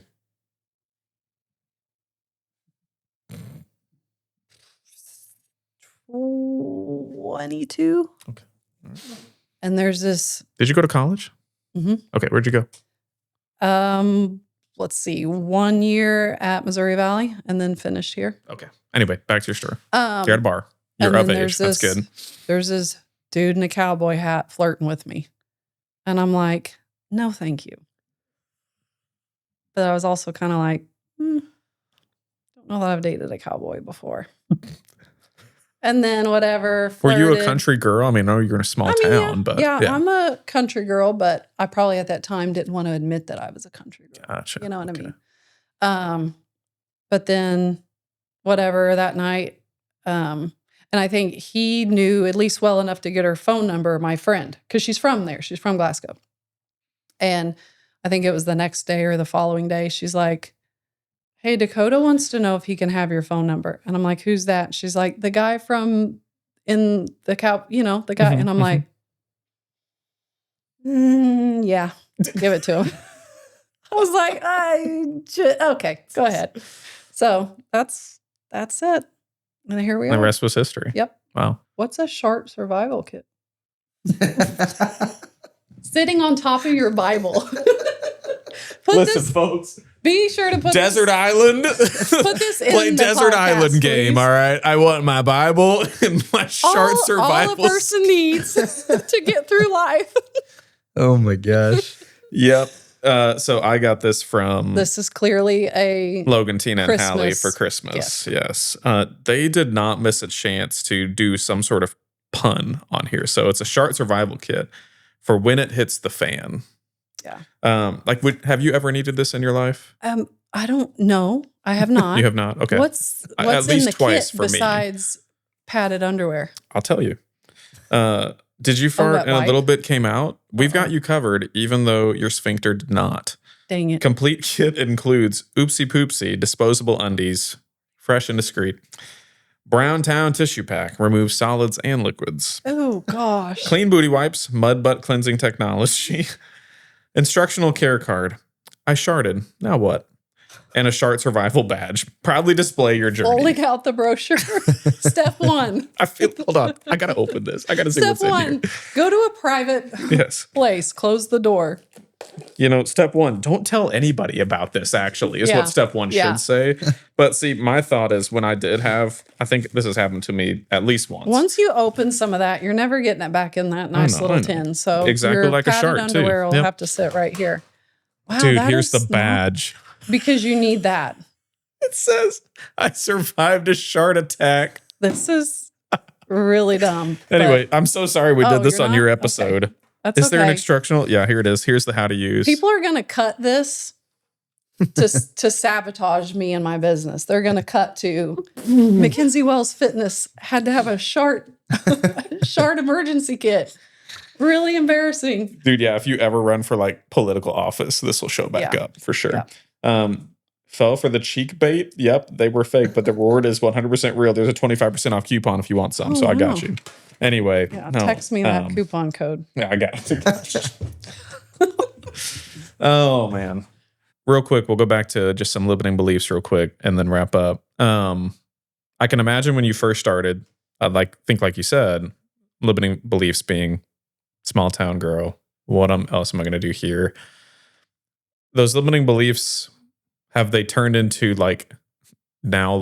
yeah, I'm a small town girl and I did this? Is that kind of how that shifts? Like, talked about that progression of limiting beliefs to help people go from taking those limiting beliefs to now they're like a staple of who I am. Is that kind of, talk to me through that progression? Or is that a mindset of yours at all? So I will say, sometimes I David Goggins myself. Like, I don't say I am fat, but like if I'm just being lazy in the gym, I'll be like, that's right, you are fat, little boy. And I'll just start like David Goggins myself in the gym, whatever, just some reverse psychology. But, like, have you turned some of the things that were limiting beliefs into motivating factors? Oh, yeah. Well, they've just changed. That's all there is to it. Like, whatever beliefs I used to have, like, I talk about this a lot. So I talk about making money and how we have some pretty toxic ideas around people that make a lot of money. And that's actually one of the talks I've had with people when one of their goals is they want to make more money. And I say to them, like, what are your thoughts around money? And you think about it, growing up, who was always the bad guy in the movies? Who were always the shit kids that nobody liked? It was always the wealthy people. The children of the wealthy people in the movies, you hated them. They were spoiled brats. Trust fund kids. People, yeah, exactly. People that made money were what? Scam artists. Nobody made it from hard work and just providing. It was, they're crooks, they're scam artists, they're taking advantage of the little people. Like, we grew up thinking these things. Whether you even think you thought it or not, you probably did. I grew up we never had money, and that's just for other people. That's for other families. That's for different upbringings. So I'm sure that held me back. Well, I tell people simply, if you think that saying that gets on everybody's nerves, whether you say you can or you say you can't, you're right. It's just true. And that's why it's so annoying, is if you think you can't accomplish something, you're just simply not going to take the steps to accomplish it. If you think, I don't know anything about your business or your agency or how well you do, or like how many people, I don't even know how many customers you have. But like, if you took on this insurance agency and you had a belief that like it'll never be any more than it is right now, like the customers you assumed when you took on this, it'll never be any more than this. I'm lucky I got this much. You're never going to go outside of your comfort zone. You're never going to reach out to people about different policies. You would never come to me about the policy you sold me. Like, you wouldn't take the steps. Yep. So that's the whole, if you think you can or you think you can't, you're right, because you just won't follow through. But so a lot of mine just changed.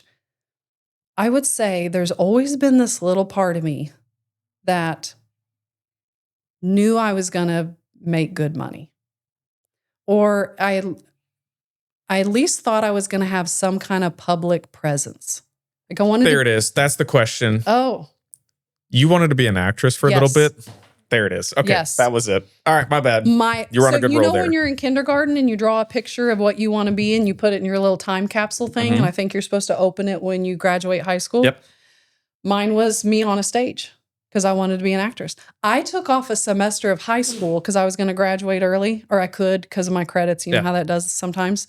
I took off a semester of high school to go to acting school in Kansas City. I still want to be an actress, believe it or not. For some, like, what would be a dream for me I love fitness and I'm living out that dream. But what would be another dream is to do I don't know how they do it, Saturday Night Live. Just show up to a random open audition, if they even have those. I don't know. That's my jam. Freaking love and it. I could do it. Let's freaking do it. And then branch off. I have actors and actresses in my mind that would be like a dream to work with. I mean, the list just keeps getting longer and longer.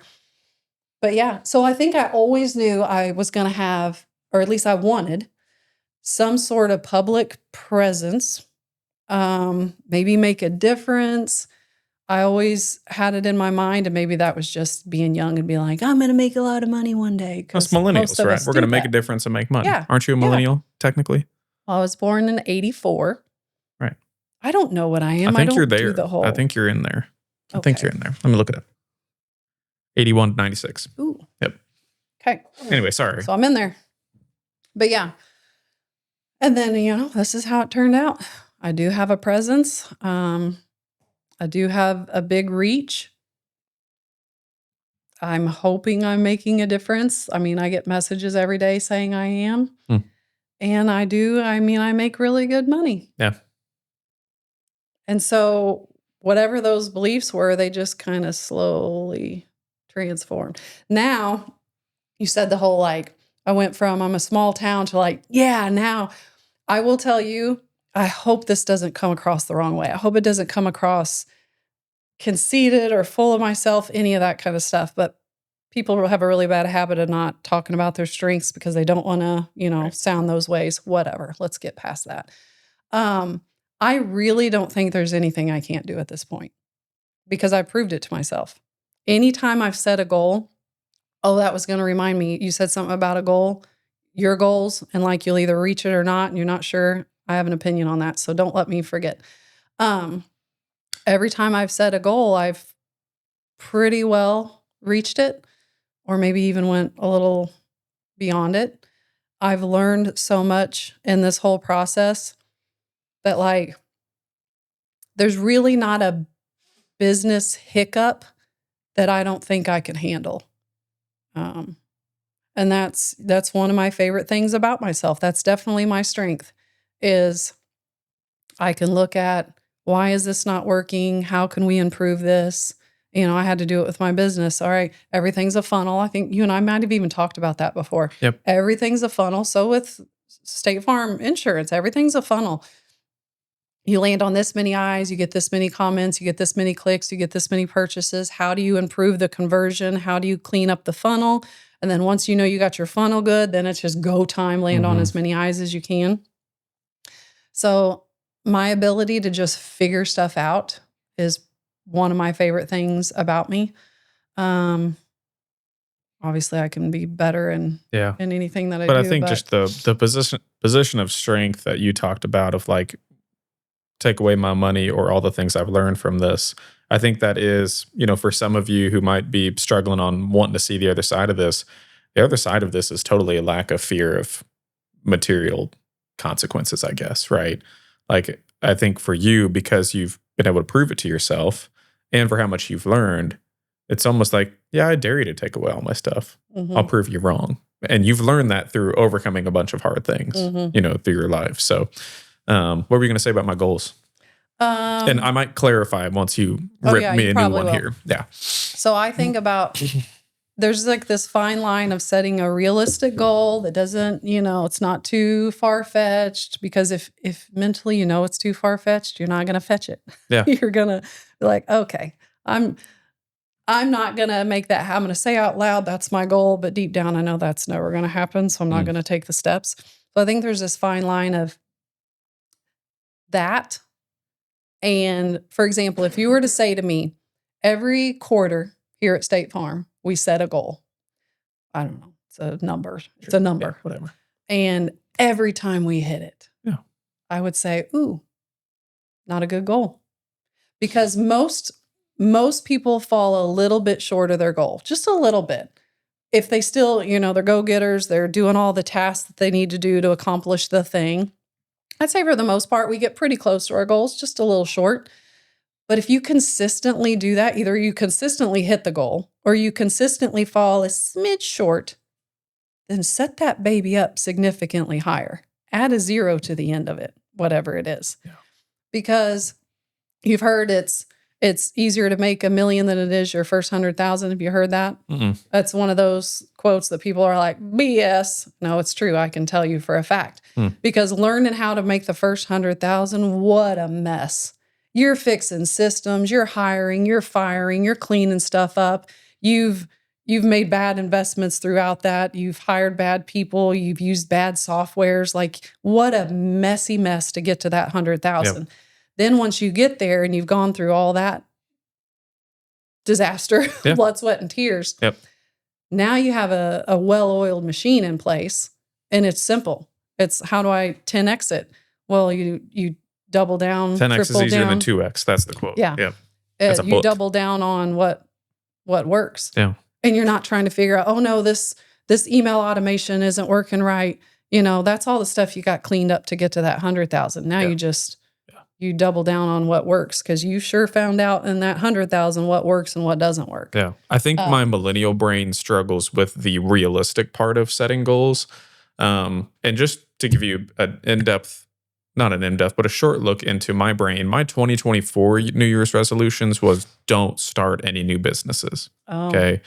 So where most people are Did having you? to kick I accomplished that goal, and I did Wow. not start any new businesses. Now, That's an like interesting goal. immediately in 2025, I started a podcast. So, You're like, but new did business. did I make it through 2024 without like changing anything giantly wholesale? No, I did not. But I did not open a business. We Yeah. did move and have a baby that year. But all that to say, like, that's lots of times my goals are often disciplining myself to, I think probably one of my strengths and weaknesses is my ability to just quickly go from one thing to the next. Quick start is, I think, the attribute that they give it. But like for this year, so for me, when I look at 2026, I've really struggled to set goals with my team, because last year, every year, we've set goals that were realistic with the information in front of us. And then some sort of external factor happens that we blow that goal out of the water. And so now I'm going, okay, actually, I often have phrases for each year. And my phrase in 2023 was not a fluke, because we hit top 5% of State Farm 2 years in a row. I was like, oh, maybe we're not a fluke. And then we did it 3 and then 4. And so going into 2026, this is where I'm struggling to set goals, and maybe you can help me, is based on the current factors of everything in my life, my range of outcomes could be a very similar scenario to what we have going on right now. And again, maybe this is limiting beliefs. I tried to hire 9 people last year that did not pass their test or could not pass their test in a 5-week period. It was stupid. My range of outcomes could be my current team executing on all the plans we have so far. Again, we're executing down to our systems, not up to our goals. We could execute and have a very successful year on this range of outcome. The flip side of the range of outcomes could be like anything could happen this year, and the range of outcomes is everything stays the same, or we possibly have a second office in Columbia. That's a goal of ours, but it's reliant on an external factor. We've talked about this podcast now starting to generate revenue. Like, I know we can do this podcast without any revenue, but do you see what I'm saying? Like, there's so many different positive external factors that I'm not scared of, but I'm scared to go, we're going to go do this. And then I shove ahead when I shouldn't. That's where I struggle the most, is like, I know that we want to move closer to Fayette. We still need to be in Boone County for all the resources for my daughter.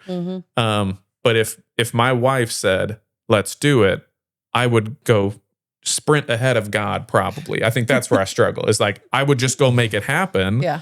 Versus like, I guess where I am struggling to balance is trying to be patient and understand God's timing while also being a hustler. So there, I just vomited all that. Yeah. Clean me up, coach. Yeah. Oh, well, I'm not the best person to talk to when it comes to having multiple. I think I have 14, 15 streams of income, and I'm always thinking of the next. Always. Why would you say you're not the best person to talk about that? Because I would encourage I thought you were going to say I only have one. I'm No, like, bro, I I'm over. No, I would, because I would be like, what's your next idea? Oh, let's do that. Oh, you have a second next idea? Let's do that too. Yeah. How can we implement I that? do have like 8 So of them, I'm- actually. Oh, yeah. So let's put them on paper. Because Let's- a whole year I didn't do any of yeah. them. Well, so. now you got to make up for lost time. Yeah. Let's erase that whiteboard. My and let's wife is get going to listen to busy. this and just be like, I'm like, tell her to shut up. stop, never talk to her again. Oh, no. I know what you mean. So I'll just dilute the question down. Yeah. When the range of outcomes, because I'm sure for you, when the range of outcomes is so many, how do you focus and set a goal? Well, I'm in this too, where there's always external things that can happen. Like, one thing that people keep saying to me is, AI is going to take your job away. And I'm like, I've heard that one too. it's, first of all, there already are plenty of AI bot fitness apps. And I can go to ChatGPT and just say, this is how much I weigh. This is blah, blah, blah, blah. Give me a meal plan.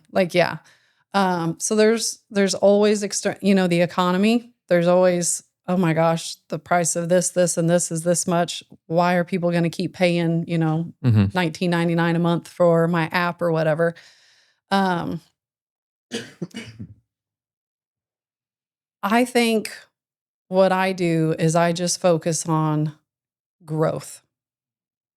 I do try to rein myself back in because, like I told you, I'm always thinking, what's another thing I could do? I think yesterday I sat on my computer, 6 a.m., got up, like my eyes opened, and I'm like, I've got an idea. And my poor husband, he's just like, oh my gosh, this woman. But I've always got the next business idea. I'm not going to share too much information, but I do 100% have a $1 billion idea right now that I'm pretty sure I can execute. It's going to be a freaking work. I mean, it's going to be a boss, but I can't help it. So, but to pull that in, because you're right, it's really hard to rein it in, focus on whatever. I just focus on growth. Like for my app, I know exactly how to grow my app. I know what it takes to grow it. We do the things daily that it takes. I have group coaching. I know how to grow that. I have customized one-on-one fitness coaching. Obviously, that's a higher ticket thing, has hormone optimization, all that kind of stuff. I'm an affiliate for a couple things. One is like a big, big deal. So I know What's how that? to focus. Can you share it? Yeah, all natural peptides. Okay. So I got involved with this company, Make Wellness, over a year ago because I think the algorithm fed it to me because, I'm in obviously the industry, but I'm watching peptides blow up. And some people don't even know what they are until you tell them. And then they're like, oh, Ozempic, that's a peptide. Oh, all these are all peptides. There's peptides that do everything for your body you could ever imagine. There's ones that help you heal faster, ones that, kind of crank up your metabolism, ones that help you grow muscle, ones that they just do all sorts of things. But I'm talking injectable peptides. Typically ones they require a prescription. Yep. But so I'm seeing this is booming. And I have people left and right messaging me about GLP-1s. Should I, shouldn't I? Or I did, and this was what happened. What do I do now? And I'm like, I don't have an opinion on this stuff. But you were the go-to now. Or do I have an alternative? That was the main thing. Wow. I can kind of tell you some stuff I've gathered along the way.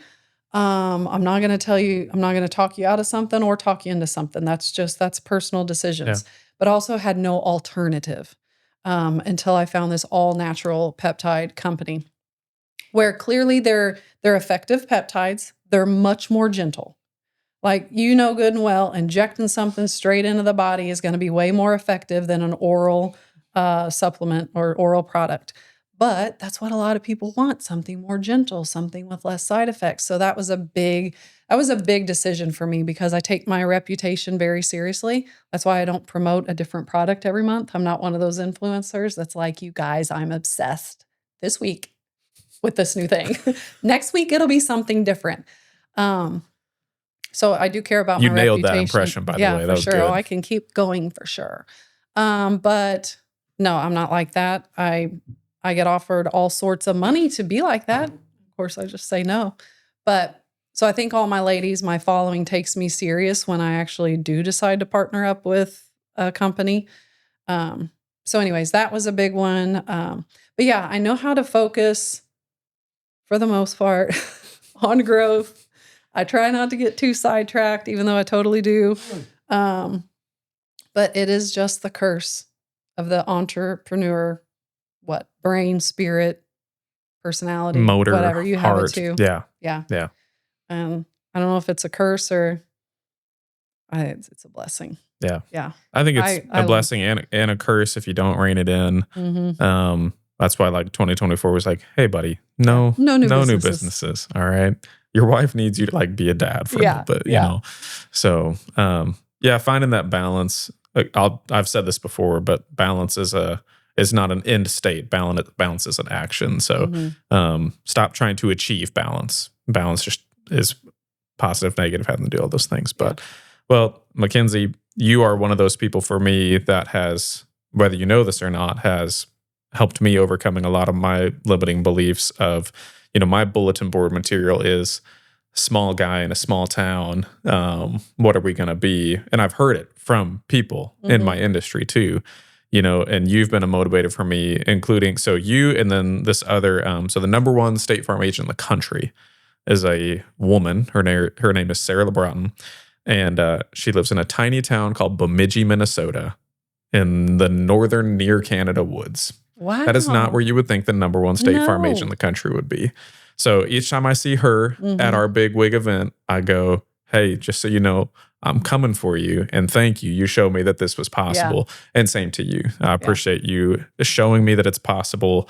We just, for Dakota and Annie, we just know that like we can't really take each other seriously when we're starting about talking new businesses unless we've like had the idea for longer than 2 weeks. Because now when I tell people ideas, I go, I've had this idea for 2 days. That's a long time for me to sit on something. Yeah. All right. Usually if I tell my wife something I've thought of this since just now. And she'll go, okay, all right, it's not very serious. 7 days in, we're like, here's one that I've had. Speaking of your acting, I'm like 3 weeks in on this idea. Okay. Did you ever watch, you know who Nate Bargatze is? Yes. His Christmas special, the Nashville Christmas special he did a couple years ago. I don't know that I saw that one. So really funny. He kind of did like the George Washington SNL skit. Only like the manger skit. Anyway. Oh, heavens. I'll have to show it to you. I do love him, though. He's so good. He's coming to Columbia in February. Really? And I'm like his timing. third row. Oh man. He's his so timing. good. Anyway, I want to do a Fayette Christmas special, like a live event next year. I'm planning it already. Yeah. What is this going to look like? Like, what is music, skits, video. Like, I want it to be a live event. Where in your head is this happening? I'm thinking Lynn Memorial. Big church. Yeah. You can have a lot of people in it. This is so random. I know you're not telling me you're hating on it. I'm like 3 weeks in on this thing. So you've thought a lot about it. I have. 3 weeks is a long time. It's a long time for me. Like the amount of thinking we can do in an hour, get out of here. I'll solve a major world problem in an hour. Yeah, but since you want to act, you can certainly act in this skit. This was not the level at which I was imagining, but... Well, you gotta start somewhere, all right. It's true. Sorry. I really do gotta work my way Sorry, up, it's not SNL in New York for you. Okay, but could we go SNL with this? We can. Could we go an SNL route? What do you mean? I mean, you gotta push the subjects a little bit. Oh, yeah. We can do Maybe that. not that hard. Well, I mean, People again, will you get haven't up and watched my leave Fayette and- Nom, but that tends to ride the edge of people's feelings a little bit when I'm reacting to news in town. Because I have a feeling you and I probably agree on a lot. We probably of this. do. You will probably be disappointed at how, like, my older brother, right? Yes. It's me with no filter. Oh, yes. You're probably going to watch Fayette Nom and wish I'd say some things that he'd be willing to say. I totally wish you would just spill it out. Well, tiptoe around it. Well, I think my whole, I have so many different reasons why I do things and it changes every day. But one of these things being that like, I'm trying to podcast, create community in a very local context because I think a lot of people feel so lonely and disconnected because they're constantly looking at people that are 800 states away with bazillions of followers. And no wonder they think their life isn't real because they're staring at it right here. Yep. So, for me, I'm not trying to ostracize already a small part of my very small audience, which I'm happy with being small. But there's some things, I don't know. I ran into some people at church in Columbia the other day that they were like, so what is it? Fayette Nam or Fayette Nom? Oh, and I was like, Fayette Nom. They're like, so what are you going to call the Columbia one? Like I was going to go do a Columbia show. And then my stupid brain goes like, Columbine? They were like, whoa. And I'm like, all right. Sorry. That's what you get for asking me on the spot. Okay, what I'm going to call it. But anyway, I was like, yeah, we got some issues over there. I was like, but I think I have a fairly loud voice in Fayette. And they were like, I think you might have one of the loudest voices in Yeah. Fayette for things in here. So I'm working on like some things that I want for our town for sure. There's a lot of issues in Fayette, but I want it to be a place that people like Ben, people like Maddox can go to school. Maybe they go off somewhere for a couple of years. I don't know, but that they want to come back here and live here because it's a good place to be. It's a safe place to be. It's a place that they can grow their families. So, and you know, I won't say the road you guys live on, but that road has a lot of deep family roots of all of us just continue to live in those spots. So I want that for Fayette because it's been a good part of my upbringing. So one thing Fayette needs, go. Oh, gosh. Oh, lots of things. You can't do that to me. Three things Fayette needs. Oh, probably another restaurant. Is that bad to say? No, I would agree with you. We're limited. Probably some sort of more cohesiveness between, you know, like the college and the town. School, business. School, stuff like that. We've said that for years. And we've tried. Like I know organizations that tried or are trying. What else? We got a gym, so I would have said that a couple years ago had we not had a gym. I think it's going to stick. It's doing well. Yeah. I don't know. I think we need a big employer. Oh, yeah. Well, that's a big one. We need daycares? Yeah. I think there's a limit. Maybe Minnesota can. No, don't do it, Landon. Don't do it. That wouldn't be a daycare, though.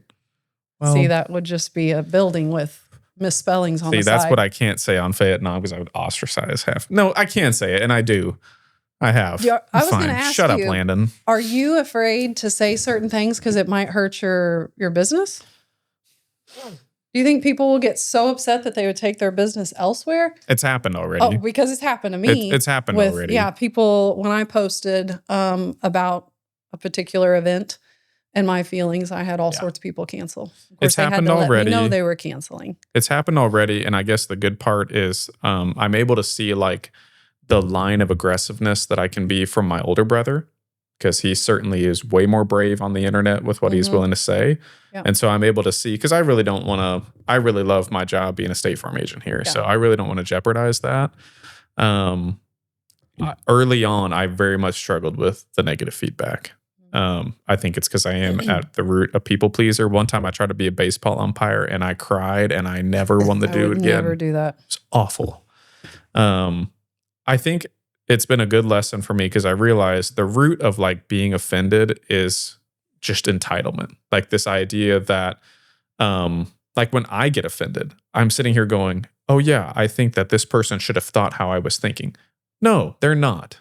Okay. Like I do not have one person in mind that I'm thinking about. It's just asinine to think that I'm trying to offend one person. It's you, and you're the person who listened to this and got offended. So I think that's been really good for me because I think that was one of my limiting beliefs or factors was, and again, it's almost like for me as a Christian, it's like you might need to get over that because speaking the truth is more important than your reputation. And so I think what I like about this is I've got the platform and my ability to speak the truth. I certainly give myself grace that sometimes you're just given wrong information. What I ultimately don't want to be is bought, So like as we get sponsors and things like that, one of the clear messages in though is like, I'm going to report what I want to report, no matter who's writing the checks. And I've always felt the freedom to be that way.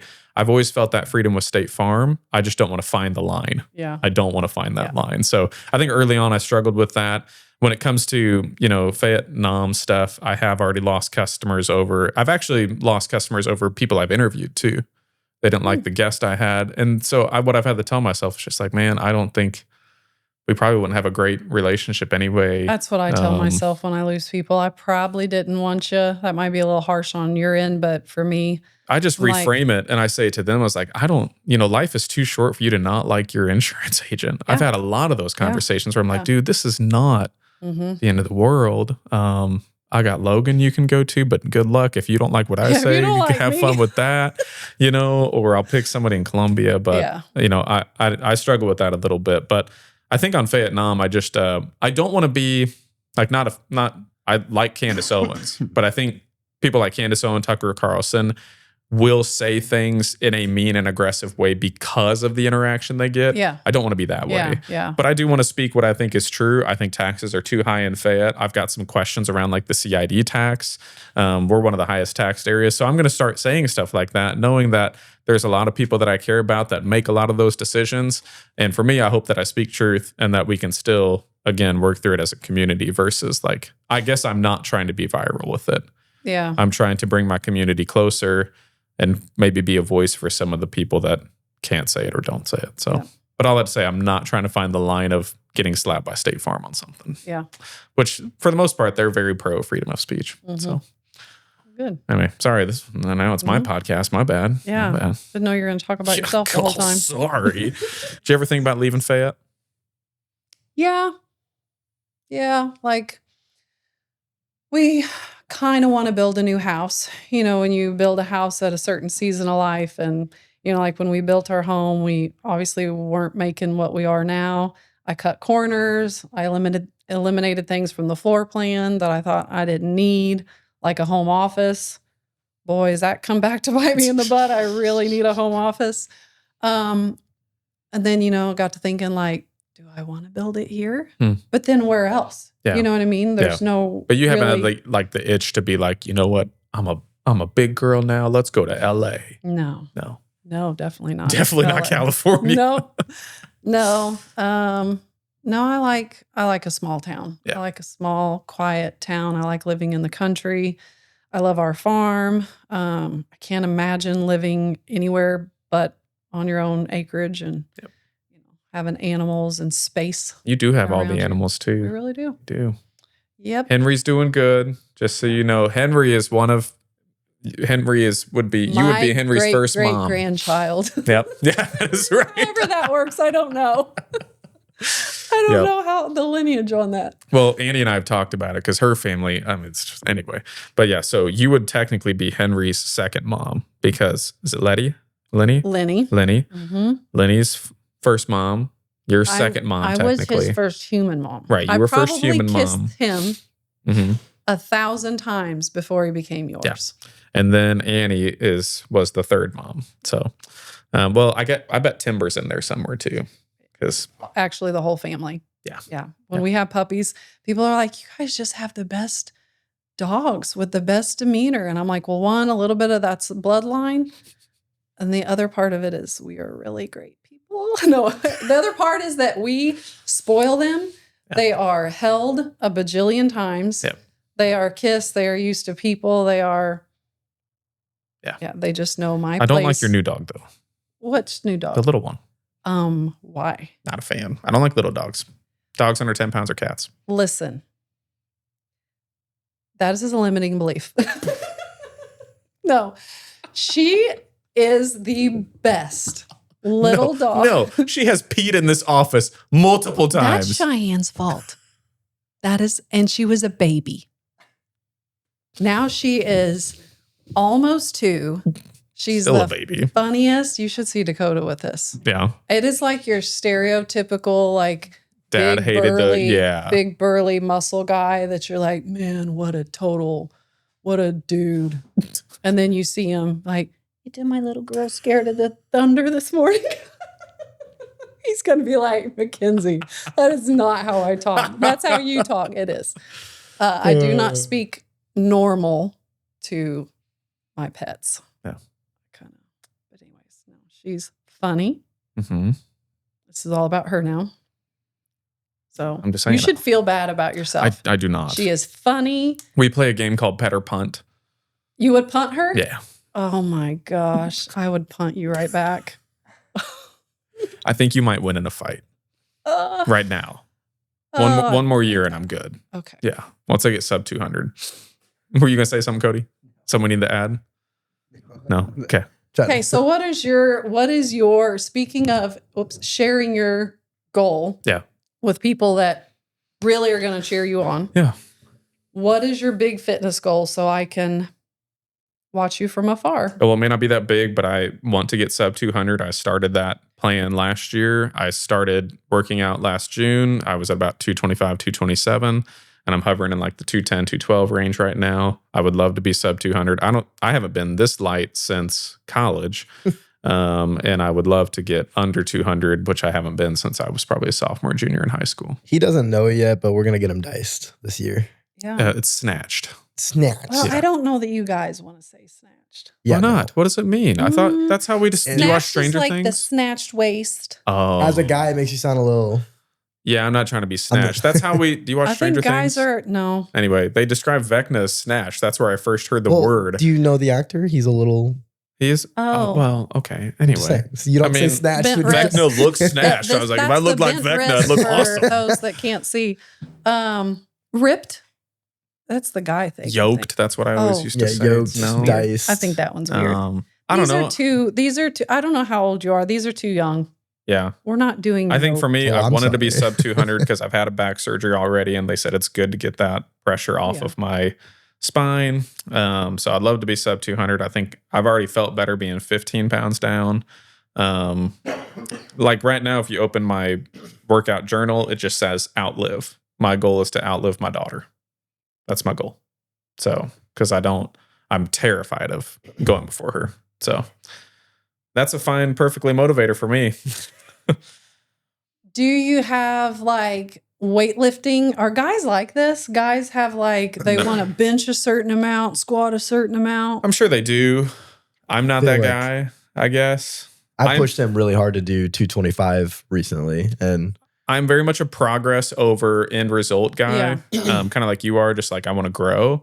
And I'm very nervous to hurt myself. I've had a shoulder surgery. I've had a back Yeah. surgery. And I want to always be able to pick up my kids right now. I always Yeah. want to be able to race and catch my kids. So I would hate to jeopardize a knee or an elbow. he's done very good. Like, despite his fear of getting hurt in the gym, like I've in particular made him do all the big compound ones, like deadlifting. Yeah, I'm still doing Mhm. deadlift. Yeah. Dude, his lifts are awesome for Mhm. so, and his progress has been insane. I remember he Yeah. did 225. We posted it, and everybody was like, "Oh, he shouldn't be doing that." I'm like, Yeah. "We're No, pretty Dakota texted me actually and was like, Oh, did dude, he? I saw you hit 225. And that's another example of like people who succeed want to see other people succeed. Yeah. Dakota had every right to go 225, get it up. Yeah. And the dude was pumped for me. That's so always the case. I tell people that with haters. Anybody trying to venture, do things online, I'm like, you are going to get haters, and it's going to come from one of two personalities. Yep. And or usually it's an and. same. Yeah. It's people less happy than you or less successful. That is it. Yeah. Rarely are you going to get anyone doing better than you. Yeah. Having anything to say about it. No, So, yeah. they'll probably be some of your biggest cheerleaders. Yeah. So somebody that's done it and been there and knows how big of a deal it is to hit whatever, the 225 and the two and whatever. My goal is to be sub 200. I don't know what that will make me look like, but I used to be super body conscious, like in middle school, up until probably, or it wasn't until college. I used to wear these super tight tights, like from Walmart, like the stars, like super, basically to squeeze my man boobs in. I was so, I had really big body issues, I guess. And I wasn't that fat. I just didn't like my man boobs and whatnot. So if I kind of shake some of the man boob feeling, I guess, once I get sub 200, that would be great. But yeah, I don't have necessarily like I just want to keep progressing. And I think if I can lose 15 pounds in 6 months, that's where I'm struggling, is like, I should be able to get well under 200 in the next year, right? But probably shouldn't try to be weight's less than also 190. a tricky thing because you'll be putting on muscle mass at the same time. So a lot of people have this goal weight in mind until they start working out and eating healthy. And then they're like, oh, I'm heavier than I thought, but I look good. Yeah. So that's a big thing with women all the time. They're like, what's going on? Yeah. I'm doing your workouts. I'm eating better and I'm up a pound. Yep. And I'm like, what other things are happening? Right. Well, it's weird. I'm up a pound, but like my pants aren't as tight here. Yeah. And you have to, it's amazing. I expect everyone knows this by now, Mhm. right? I just assume everyone knows how heavy muscle is Mhm. and body composition versus weight on the scale. But people don't. Nope. They're still very confused about the whole thing. The only thing that dictates progress is that stupid bathroom scale. So I have to have lots of conversations Well, about that. that's why I like to focus on the scale can be so freaky. Mhm. Focus on my input, knowing that if I continually eat better, work out, that eventually those results will come. But yeah, I agree with you. Those first 15 pounds went super fast. And I've probably sat at this 209, 213 range for the 'cause this past is 2 or happening. 3 months. Yeah. You're putting on But muscle mass and you're losing a little bit of fat. yeah, I'm down And to my especially for a man, that will keep. Now, women, we're not going to keep and keep and keep putting on muscle mass. So I tell people that's going to cap at some point unless Yeah. you start something. And then just the fat Yeah. has to go after that. Yeah. But men, I mean, you guys will just. I'm down to my last belt loop, so that's kind of fun. I've always actually been on the other side of the belt loop. Mhm. So it's kind of cool to be like, oh crap, I might need to buy new belts Yeah. for the other reason, you know? So, but no, I appreciate you asking me. There's no reason I shouldn't be under 200 over the next year. I will be traveling a bunch this next year, so I need to make sure I eat healthy when I do that. But because airport Chick-fil-A. Yeah. Control what you can control. Let the rest go. Well, again, thank you. Hopefully, lots of people listening to this will start to see some of their limiting beliefs are silly, and maybe their perception of you just being this like goddess of perfect discipline might just go, oh, just one little step better every day. So, Yep, do you have a good big job. 2026 goal? Yeah, I got some business goals, some growth Fitness goals? Fitness goals, not necessarily. Just stay fit. Keep going. Yeah. Don't go backwards. Yep. Yep. Stay healthy. Stay happy. Don't let work consume me too much, which I'm very guilty of that. I work a lot, but It's also, also fun. play a lot. Yeah. It's also So, fun. Yeah. A lot of people are like, I don't envy that. And I'm like, might envy That's a limiting belief. the freedom that I have and That's what we got to start doing. the 6 to 8 vacations that I could take a year. Yeah. I'm a golfer now. That's my new athletic really? endeavor. Yeah. I am terrible. I joined a country club.